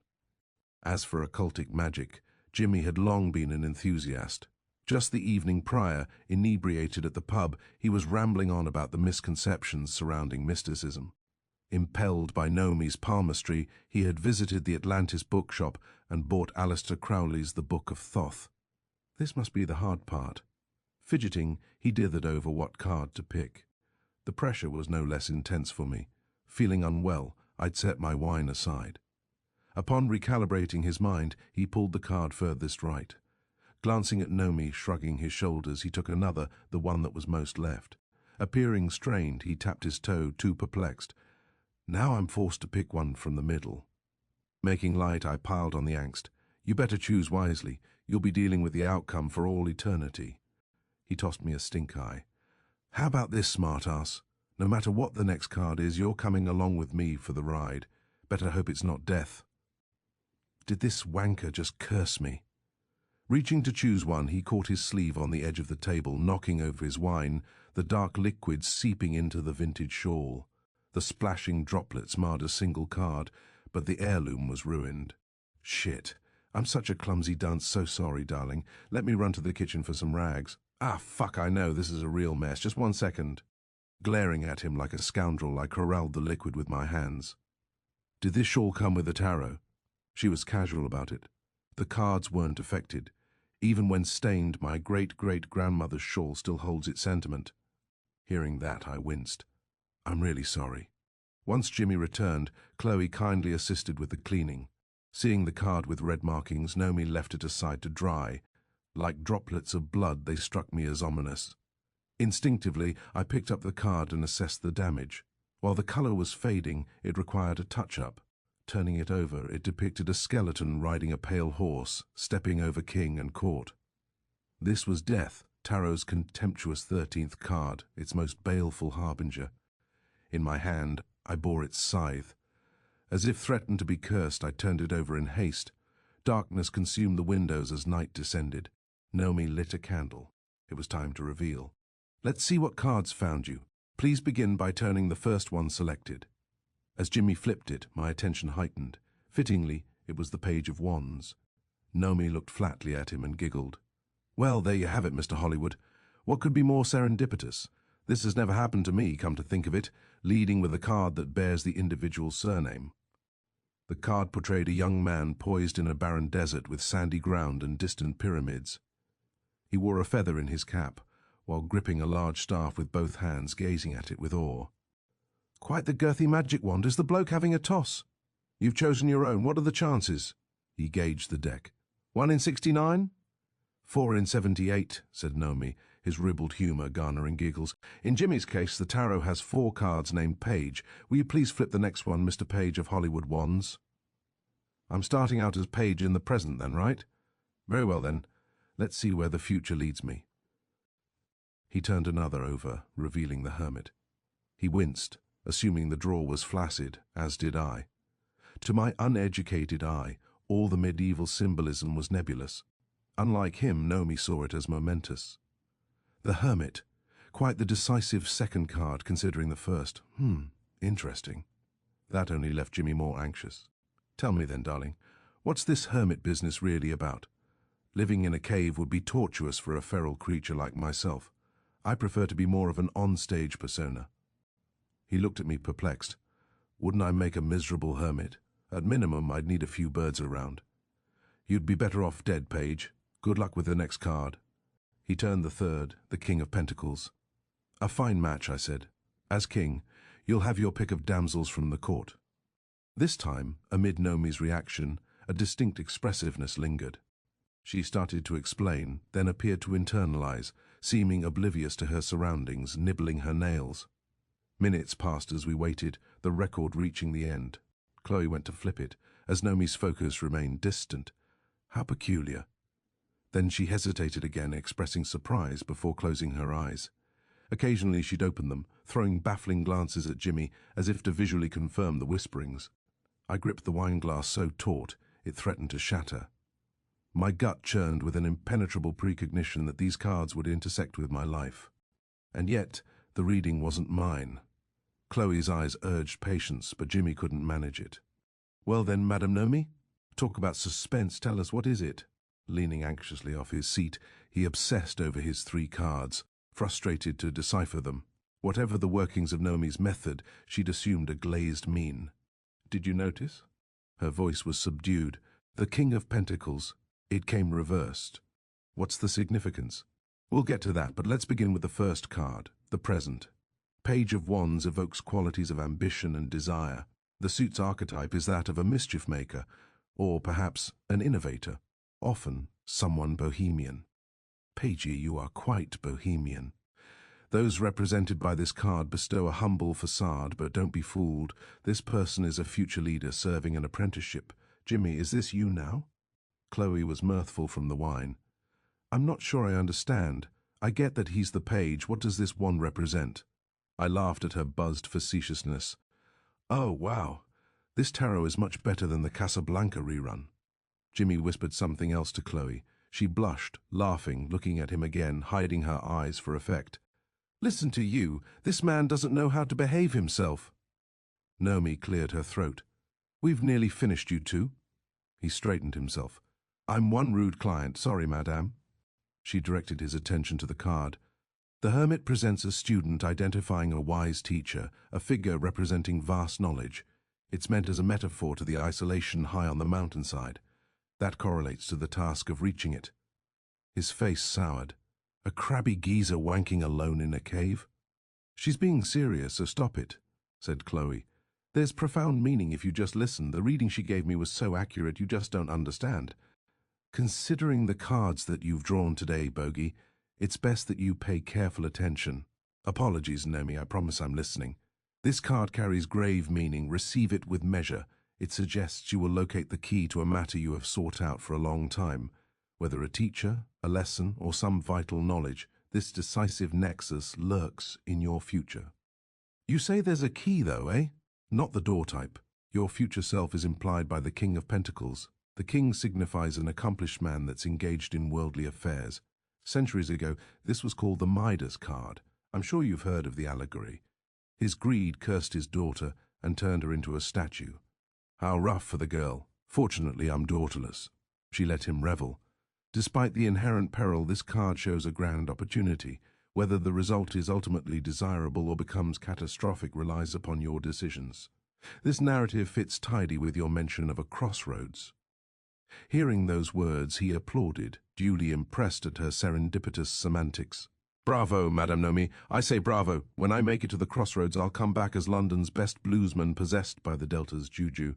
His banter had her in stitches, always such a nutter. The bloke is off his rocker. Did the cards imply that, Nomi? Dr. Chloe, what sorts of shock treatments might be available? Hee-haw, that's a lark. Say, Nomi, the card being reversed, what's the implication? The Page of Wands is transformed by encountering the Hermit. After gleaning vast knowledge and using it to acquire abilities, you'll face the challenges of being king. Remember your friends here tonight, us peasants, won't you? But the King of Pentacles being inverted, you still haven't mentioned. Nomi appeared uncomfortable, as if wary or unable to equate it. Go on, I'm a good sport, just bloody say it. They say it's always a good day to be king, but this carries a distinct warning, something unfamiliar to me. I've never seen this draw or anything similar in the past. All the card symbolism aside, I received premonitions woven within. I can assure you of this, should you push the boundaries, the more treacherous the path grows. As for your king card, despite pressing for more, the outcome remains obscured. I gently elbowed him. Something very wicked coming your way. It's not like that, she said. As with any path, pure intention leads the way to virtuousness. Expecting more, his shoulders shrugged. The idea of a hard path is really vague. Being a king sounds suitable, though. King of the canvas or king of the delta. What say you, Squire Colby? I'd suggest king of rock and roll if it weren't for your impeccable acting. Painting might be fourth on the list, being candid. He transformed into bogey. Hear that, Ilsa? They think I'm worthless as an artist. Let's go to Paris, I'm coming with you. He nuzzled her neck with his mug. Tickled and laughing, she pushed him away. Easy, Rick, our plane's not ready for boarding. That's what Sam Cooke is for. He jumped up to put it on the stereo. Nomi gestured to his cards. As a whole, this draw charts a path from apprentice to master. There awaits the prestige of a metaphorical throne. However, the stakes are immeasurably high and the perils no less formidable. It relates to that Midas reference's point of fallibility. As he returned to his chair, she tried clarifying. The premise is staying true to your ideals. At some point, the path branches in two directions, but the decision is spiritual, one surpassing your career. Know that you'll have an exciting future ahead of you. Something resplendent could be at hand. Pulling back his sleeve, he displayed his arm covered in goosebumps. You see that, Madame Nomi? The ether is touching me now, I swear on it. Checking my own, though shivering, it was the same. Stealing my attention, the church bells struck 7, just as I finished my glass of wine. Arm extended, I assumed a distinguished voice. All rise for Majesty King James of Epsom. Time for us commoners to drag his majestic arse to the yardbirds. Sorry, Your Highness, I forgot my damn bugle. Jimmy relished his ascension. In honor of the Delta Blues name, I decree this gathering adjourned. Cheers, madam, for your inspired reading. I feel like a royal sod for staining that delicate shawl. Bless you, Jimmy. No worries, and I hope that gives a little insight. Maybe tonight at the Marquee Club you'll find your hermit somewhere in the crowd. Grinning, he rested his hands atop his head. Might he be Herman the Hermit from Manchester by chance? Preparing to leave, I stopped in the bathroom to freshen up. While washing my hands, something confounding occurred.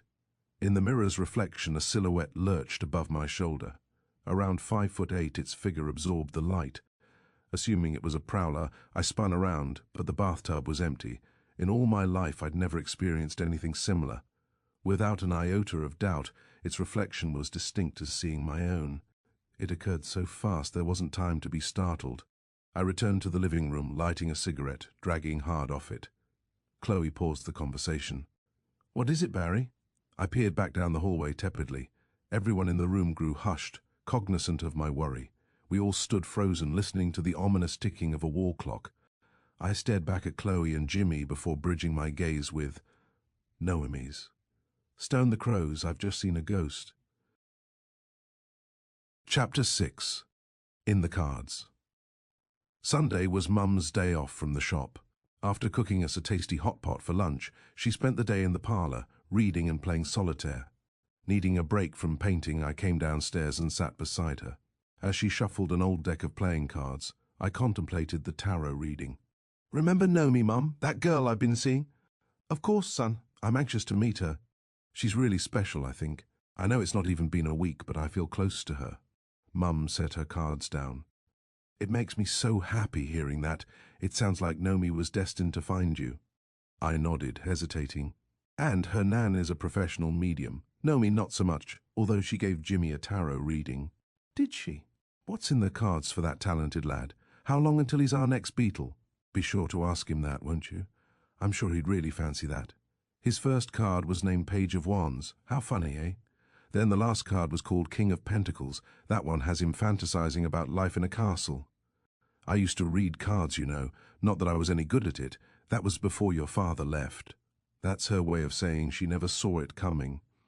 I try not to think much about him. It's been 13 years now. I understand. Just know that his leaving wasn't at all due to you. I know who to blame, Mum. Seeing how it affected her, I changed the subject. I've yet to mention over at Jimmy's I saw a ghost. Get out! Did you really? What did it look like? I revisited the experience, trying to articulate its surrealness. It wasn't all that scary, more so it came unexpected. Do you believe in the spirit world? You know me, son. I'm not well versed on the subject. I trust that all good souls go to heaven. Reflexively, I snorted. I won't expect to find Percy there. We found our way without him, didn't we, son? Mum's voice softened. Never underestimate your future. It bears every possibility. Her tone had grown forced. Underlying it, her sanguinity was failing. All my life she had idealized what might become of me. I squeezed her shoulder. Not just mine, Mum. Your future is bright, too. Looking back, her eyes began to strain. One day you'll have your own beautiful children. You'll understand better then. Returning upstairs, I lingered at my bedroom door, my ears catching a muffled, desolate weeping. I've hurt Mum. I sat on the bed's edge, sinking my face into my hands. I'm such a piece of shit. She deserves better than this. On the cusp of my own breakdown, my ears perked as the neighborhood owl began hooting again. I looked out the window to no avail. I can't leave her this way. Gathering myself, I put on a pleasant mien and made my way downstairs. The weather was a bit spotty, but I wanted to take her somewhere. Entering the parlor, she was curled up reading. Say, Mum, why don't we get out of the house? It's your only day off and I'm feeling stir-crazy. What did you have in mind? We don't have to spend any money. Maybe it gets tiresome, but I'd like to go back to the National Gallery. They're open until 6 on Sundays. She and I had done so countless times. That's where we went when she inspired me as a lad. It took a long time to get there, but the admission was free. Her features brightened. Sunflowers. It always gives us a lift, doesn't it? Don't they all? I believe the Courtauld Gallery has both of its Van Goghs on temporary display also. How wonderful. We'll see all of London's works together. A bit less of a lift, eh, Mum? His self-portrait with bandaged ear. That's Vincent asking the world why it treated him so cruelly, isn't it? To get to the museum, Mum and I rode our bicycles, cutting through Nonsuch Park to the railway station. We caught the 3 o'clock train to Morden Underground. From there we rode the tube another 30 minutes to Trafalgar Square. 90 minutes after departing, we approached the National Gallery 2 hours before closing. When ascending the institution's worn stone steps and passing through its soot-streaked columns, I'd grow lulled by the scent of varnish and beeswax as the parquet creaked underfoot. To me, it was a time machine to the age of 7 when Mum started bringing me. Entering my teenage years, her obsession took form. It wasn't so much about the art itself. The museum promised hope. After my dad abandoned us, she had relinquished her dreams for mine. Once inside, Mum gazed up and marveled at me. I can't believe how you've grown. The first time we came here, you weren't even waist high. Now you're a foot taller than me. I'd still fancy my candy, though, Mum. She reached for her purse. Of course. Early on, she used sweets to make the lengthy journey more enticing. As I aged, the habit never swayed. She would always have a sack of wine gums, opal fruits, and plenty of Maltesers. For the trip home, she'd save our favourites. A Fry's chocolate cream for me and a Cadbury flake for her. After all those years, our routine was the same. Ignoring exhibitions and installations, we'd head straight to room 43, Impressionism and Post-Impressionism. That's where my hero resided. Many years before, within those inspiring walls, my vocation had been chosen. 3 Van Gogh works initially hung there, the acclaimed Wheatfield with cypresses, the chair and sunflowers. In the 1950s, 2 crabs was added. Like old friends, I'd come to know each of them very well. The only others I'd seen in person were at the Courtauld Institute Gallery's peach trees in blossom and self-portrait with bandaged ear. I was anxious to view them together that day from a comparative perspective. From a young age, I realized I was different. The museums my mates despised made me elated. For both Mum and I, the gallery wasn't just an escape from squalor. It provided dignity, a glimpse at redemption. Chewing on opal fruits, Mum handed the bag to me. His canvases age elegantly, don't they? Especially this one. Standing before sunflowers, it bore an elegance of simplicity, a raw kinetic energy. The wilting flowers evoked the fleeting nature which constrains all things. It was nothing flashy, just pure authenticity, a modest artist's canvas of still life. As a lad, I wanted it to be starry night, but Mum taught me to cherish what we had. I'd grown to relish the work, the way it mirrored Vincent's humility. In doing so, I learnt to value blessings free of envy. Next, we moved on, viewing the chair. Amongst all the faint coughs and rustling coats, it evoked the isolation of the artist. What I once regarded simple furniture had transcended into a profound metaphor. It was far more than a reminder. It was my calling. You know the box of onions, Mum? No instructor ever taught me this, but I think they represent all his tears. His loneliness and despair all boxed up. Some view it as a response to Paul Gauguin's armchair. Gauguin's is ornate, whereas Vincent's isn't at all pretentious. After admiring all the others, we saved the self-portrait for last. As I matured, his bandaged ear began to anguish me as if a warning. Vincent was staring back, daring us to deny his torment. He had painted it in an asylum as a defying act of protest. He'd cut off his ear because the world wouldn't listen. I'd read all Vincent's letters to brother Theo in which he poured his heart out, interpreting the evolution of art while enduring life's mundane struggles. For all he offered us, he was fated an existence of poverty and ridicule. It was horrendous to fathom. Children tossing stones at the era's most profound creative soul. Yet, through it all, broken and alone, he was an artist that painted hope. Despite running dry for himself, he left just enough for the world. A life of solitude and self-mutilation, eh, Mum? What's not to like? Standing aside from me, she was mesmerized by his portrait. Perhaps, considering what became of him, patrons these days should be inclined to show better care. I shook my head to the contrary. That's the thing, now it's all toffs in suits obsessing over gallery financial portfolios. She handed me sweets, peering again at his portrait. Then an artist will come one day and change things. As 6 o'clock approached, while making our way to the exit, Mum hesitated, inspired while passing a stunning canvas. It was Ophelia by Millet, a depiction from Hamlet. It portrayed the tragic heroine's body floating in a stream, half submerged, surrounded by wildflowers, suspended within the liminality of life and death. So tragic, yet so peaceful, isn't it? She said as I joined her. Time seems to yield to eternity the way her hand still bears the flowers. Her soul refuses to surrender, like it's frozen. Another suicide. Our day's been sort of dreary, eh, Mum? I was making light, alluding to Van Gogh. At least this one's unspoken and fictional. She glanced at me, then back at the canvas. I've always felt intrigued by Hamlet. We've never seen any Shakespeare, you and I, have we? Just Macbeth that time in the park. She dallied, reminiscing. Our family had a distant relative in the Victorian era named Ophelia. She was a highly regarded actress who played her namesake's role. Her voice dropped. Talk about life imitating art. Her part mirrored her demise. The poor woman was prone to melancholy and took her own life. Chapter 7. Spirit Hunters. The supernatural is often debated, but who isn't scared when footsteps intrude in an empty house? Until the encounter in Jimmy's loo, I considered myself a skeptic. Catching wind of the incident, a classmate of ours, Martin Holzer, was hell-bent on convincing me otherwise. His father, Hans, was known as the world's most esteemed parapsychologist and author of Ghost Hunter, the field's seminal work. It was these laurels that inspired his artist son to paint spirits, that required Martin to visit reputed sites and provoke their manifestation. At lunch, he explained the process. Often I wing it best I can. There's nothing wrong with documenting others' experiences, but to achieve true realism, I insist that the experience be my own. Well, you should go have a look inside Page's shitter. Maybe I'm crackers, but something was in there. In London's old homes, unaccounted noises were expected.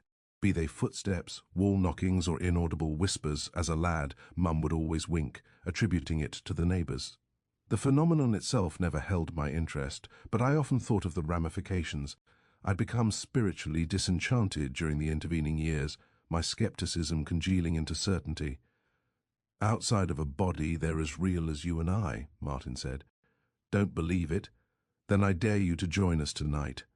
I'll be investigating one of London's most known phantoms, an old murdered soldier that frequents a pub cellar. During the war, Hans Holzer had a summer fling with Martin's mother. Though Martin was being raised modestly with her in Sutton, his father lived with his wife and their children in an apartment overlooking New York's Central Park. Martin was determined to win his favor through his supernatural artistic endeavor. Ghost Hunter documented Hans's investigations into New York's most infamous cases, including the phantom carriage of Gramercy Park and the murdered Fifth Avenue spectre. "Pops is very familiar with this case," Martin said, hoping to convince us. "He recommended it as a quintessential example of London ghost lore. That soldier's been trapped down there for well over a century." On a kick, Jimmy seemed to be interested. Maybe he'd fancy stalking Sutton College with us. "Say, why not, Barry? Let's knock a few back, have a look, see what the fuck." "Don't tell me you're too spooked to join us, Colby." Sticking his thumbs in his ears, he flourished his fingers, making the boogeyman face. Martin was eager to gain brave compatriots. "My mate Alfred has worked there for months. He refuses going down into the cellar to switch the empty kegs. Consider this. One night he beat down 5 Irish hooligans in one fell swoop. The man is not easy to intimidate." "That ghost must put up a hell of a fight," I said. "Free drinks at a pub, is that the offer? I can't afford to pay for them, so why not? Are you sure your friend won't mind us coming along? Here's a notion, maybe he'll offer me a summer job." "Barry the barman. You?" he scoffed. "Christ, don't say that. You're Sutton's brightest star. Go sell a few paintings in the Tube. You'll do better there, mate. Anyway, Alfred doesn't mind the company, trust me. I've gone once before and did the kegs for him, but that was in the early evening. Once I was alone down there. Too many drunks were stomping above me to hear anything. No signs of Cedric Spectre. I can attest to this. The stench down there is a bit putrid." "Now the free drinks make better sense, Jimmy. We're promised to be confronted by this flatulent ghoul." Martin grew anxious. "Let's go just before closing. Then it's the 4 of us, Alfred included." Softly, Jimmy sniggered. "No, mate. It's a tipple for 5. Don't neglect Cedric." That evening, around 9, we met at Martin's flat and taxied to Hyde Park. Tucked down an unassuming Belgravia Street, we arrived at a worn Georgian structure. Whitewashed and accented in red and blue, a simple sign was hung above the entrance portrayed a poised grenadier soldier in a scarlet uniform and bearskin hat. Walking up the steps, pushing open the door, muted bells told of our presence. Originally a military boarding house, ever since becoming a pub, Cedric's spirit had plagued generations of landlords and employees. In particular, the most arrogant of patrons were afforded no quarter. Footsteps would approach and their drinks would be spilled, and for those most detested, phantom cigarettes would burn them. In preparation, Martin had visited the library, digging up old newspaper archives. They accused Cedric of card cheating, then thrashed him to near death and tossed him in the cellar. The story goes he died alone down there and has remained a nuisance ever since. For 100 years, people have been sticking notes on the ceiling to make amends. The idea was the money and kind sentiments would cover his debts and release him. "Damn, that is dark," I said. "Poor chap, Cedric. I'd rather not cause any more grief for him." No longer blindly playing along, a precariousness had taken hold. After meeting Nomi, learning about her nan, and encountering the shadow in the mirror, my skepticism had grown flimsy. Peering around, the hair was prickling inside my collar. Martin's body shivered, his breath visible from condensation. "Can you feel the dread in here, fellows? The place really has dark ambience, doesn't it?" Jimmy knows the air. Smells like it too, 300 years of drunks blasting their asses and spilt ale. The stench of the pub was an assault on the senses, filling my mouth with a rank residue. A rusted plaque commemorated an instance when King George IV visited, surrounded by walls covered in yellowed newspapers. Stragglers sipped bitters at last call as Elvis crooned in the background. "You look like an angel, but you're the devil in disguise." Approaching behind the bar, a man was counting the till. He greeted us warmly, introducing himself as Alfred. "Welcome to the Grenadier, gentlemen. First, let's pour some stiff drinks. Before going down, it takes some of the edge off." Jimmy requested a gin fizz as Martin and I ordered sidecars. My attention drifted, piqued by the verse's lyrics drawn to the jukebox's scarlet glow. He eyed Alfred's heavy pour. There must be a fair amount of edge. "Fuck no shit, the bloke seems serious." Martin leaned his back against the bar, proud of himself. "I warned you fellows, best prepare yourselves. Cedric will be there waiting for us." Framed stoutly, Alfred looked fit for the rugby pitch. "I sure appreciate the helping hand," he said, smirking. "We'll make this a regular thing if you fancy." I wasn't sure what to think. Sipping my cocktail, it was straight brandy. Forcing down several gulps, I finished it. "Tell him about what goes on here, won't you, Alfred?" said Martin. You know how blokes bust balls about these things? Alfred gazed across at us, lifting a brow. So, you've come to say cheers to Cedric.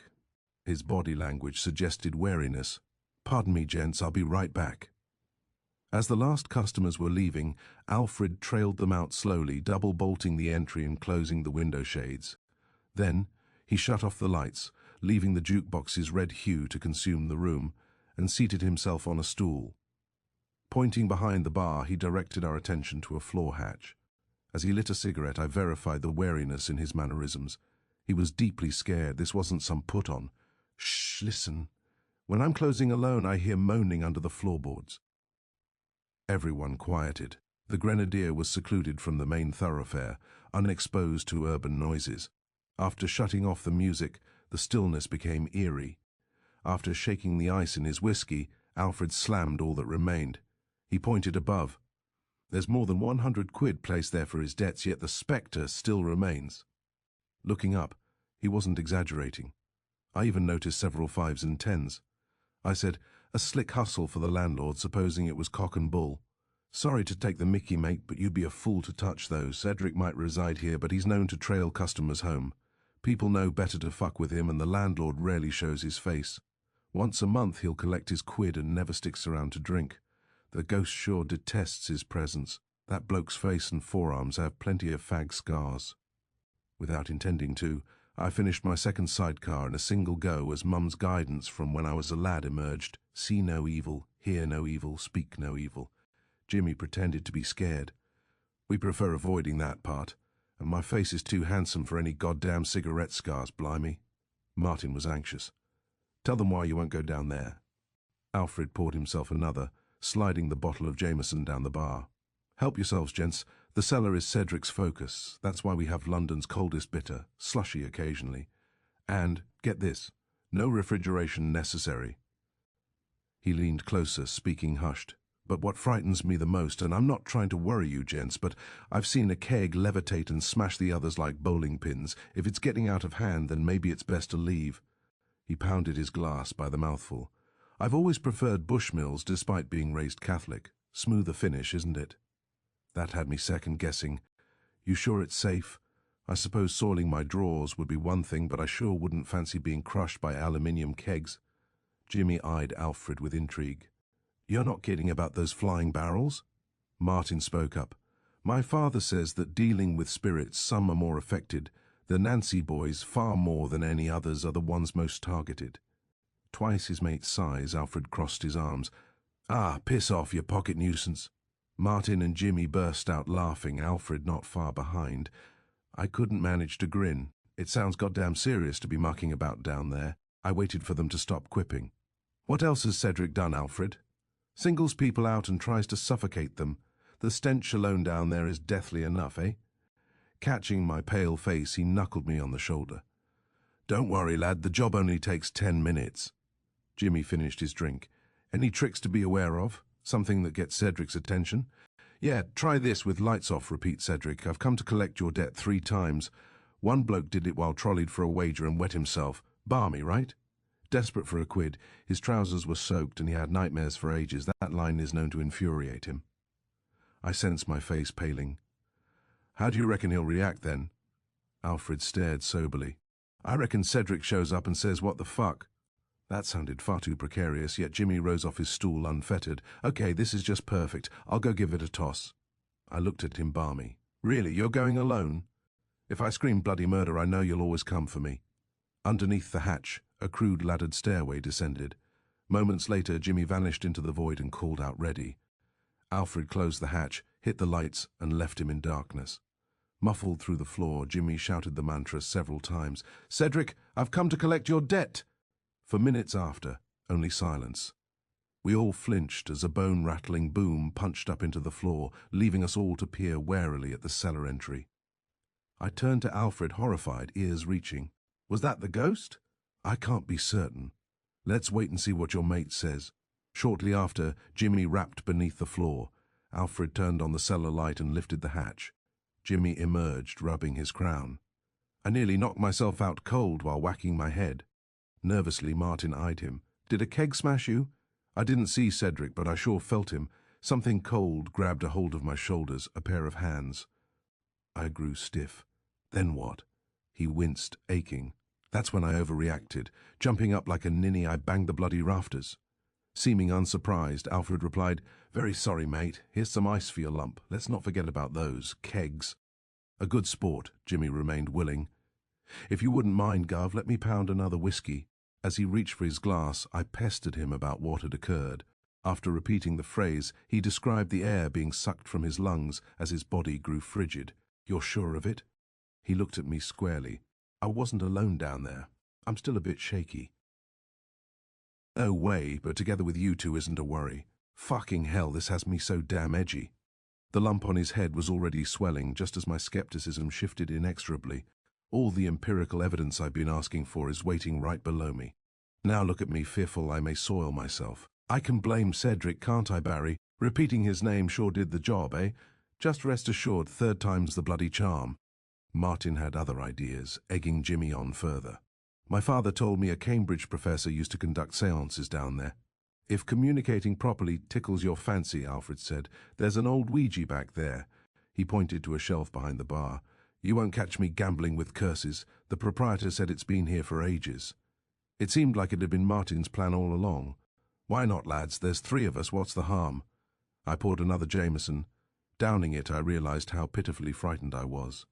Alfred looked at us batty as Martin retrieved the board and Jimmy prepared himself to return. After Alfred lifted the portal, Jimmy went first, then Martin. Shaking my head at Alfred, I lowered myself down. As my feet struck the stone, a sulphuric rot coated my mouth. It tasted a putrid mix of sewer sludge, mothball, and soured ale. Knife carvings littered the walls, one professing, "After the worms, the soul lingers." My instinct said to leave when confronted by another. It didn't mince words. "Cedric is coming. Now you're fucked." Chapter 8. Mephisto. Martin produced a single candle before knocking on the ceiling, signaling for Alfred to cut the light. My breath hitched when he mentioned the cellar's original purpose, a military morgue.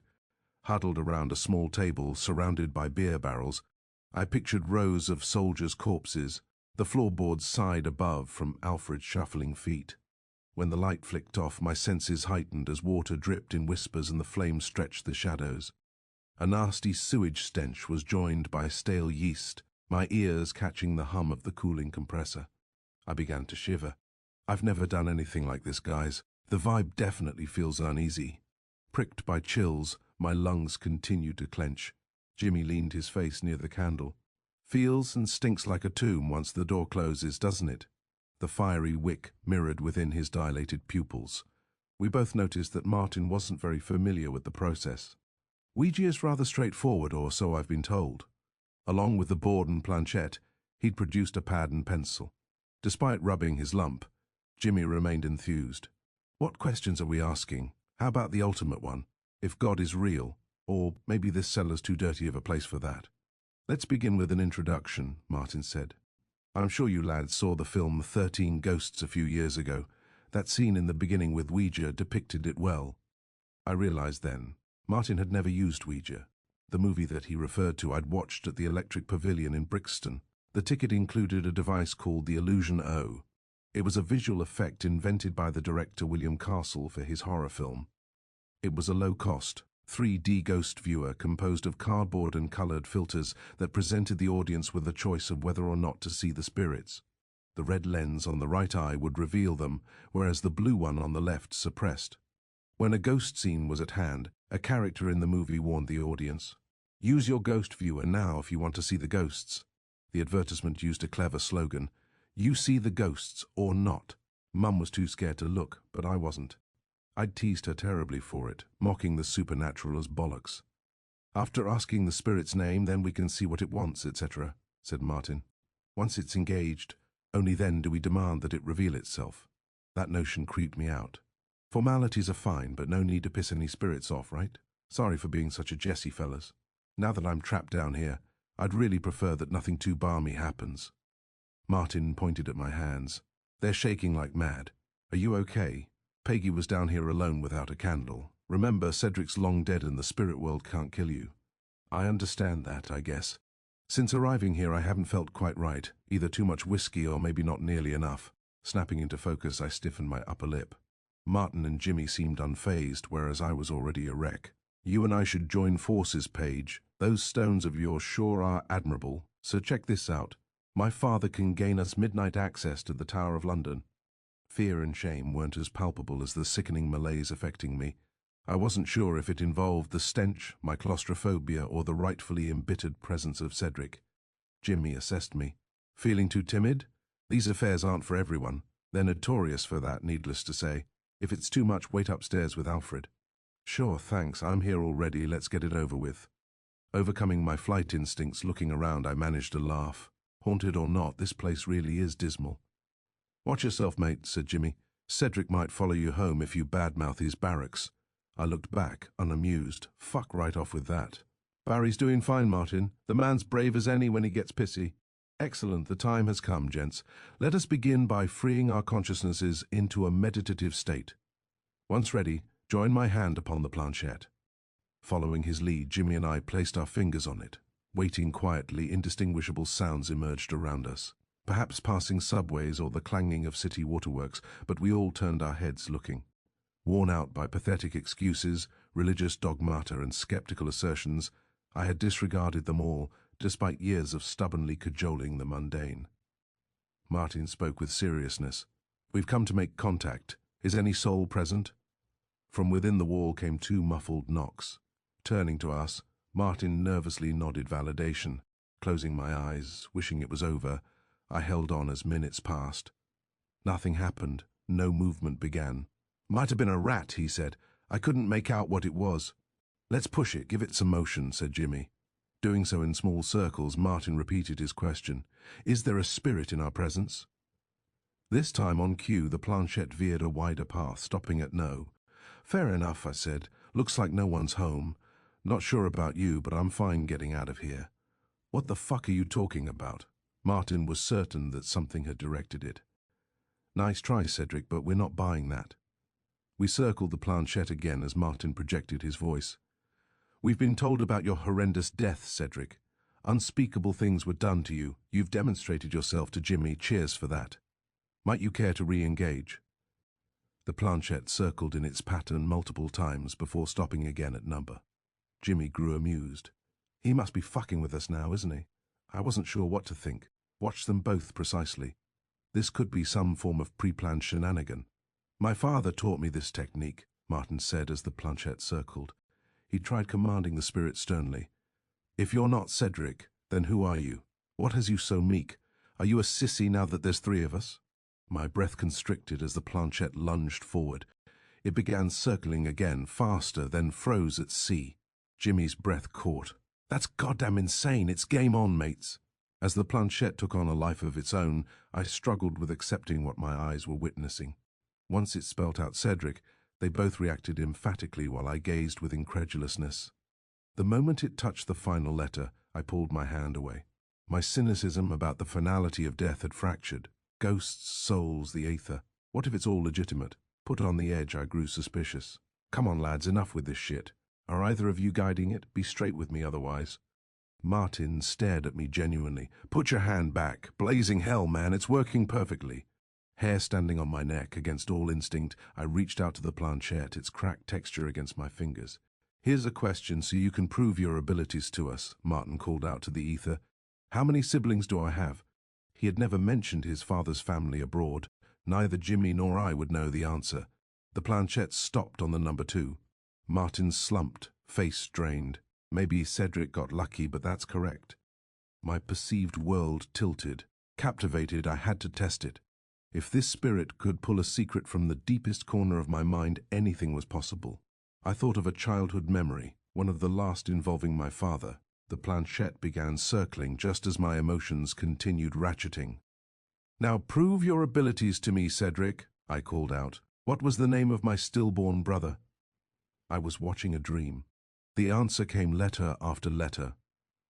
First M, then A, and then finally 10th my jaw went slack as the sting of childhood memories resurfaced. I'd never questioned the veracity of the author again. Not that I could make sense of it, nor understood the consequences.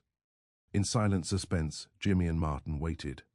As I looked over at them, the surrounding shadows seemed to grow darker. "I give in, Cedric. His name was Maximus." Hearing myself saying it, tears welled in my eyes. I looked at them depleted. My God, I'd never thought I'd see evidence. In some fashion, the soul must continue on. Serenity set in before hearing the echo of my father's derisive voice. Jimmy pushed the planchette. "Nice one. Cedric's done his bit for proof. Let's keep the momentum." Watching the planchette circling again was hypnotizing. I didn't want to be there. The booze was burning a hole in my gut. The thought of asking further questions had me skittish. I decided to hang around until they'd finished, but I was desperate for fresh air. "Is there something you'd like to tell us tonight?" Martin called. "We're here with open minds, Cedric." Nothing but silence. "Now don't be shy. Is there some way we can help? Maybe you need a hand to leave this world and move on?" Dragging along, the planchette seemed to have lost Cedric's influence. "There must be enough quid on the ceiling," Jimmy said.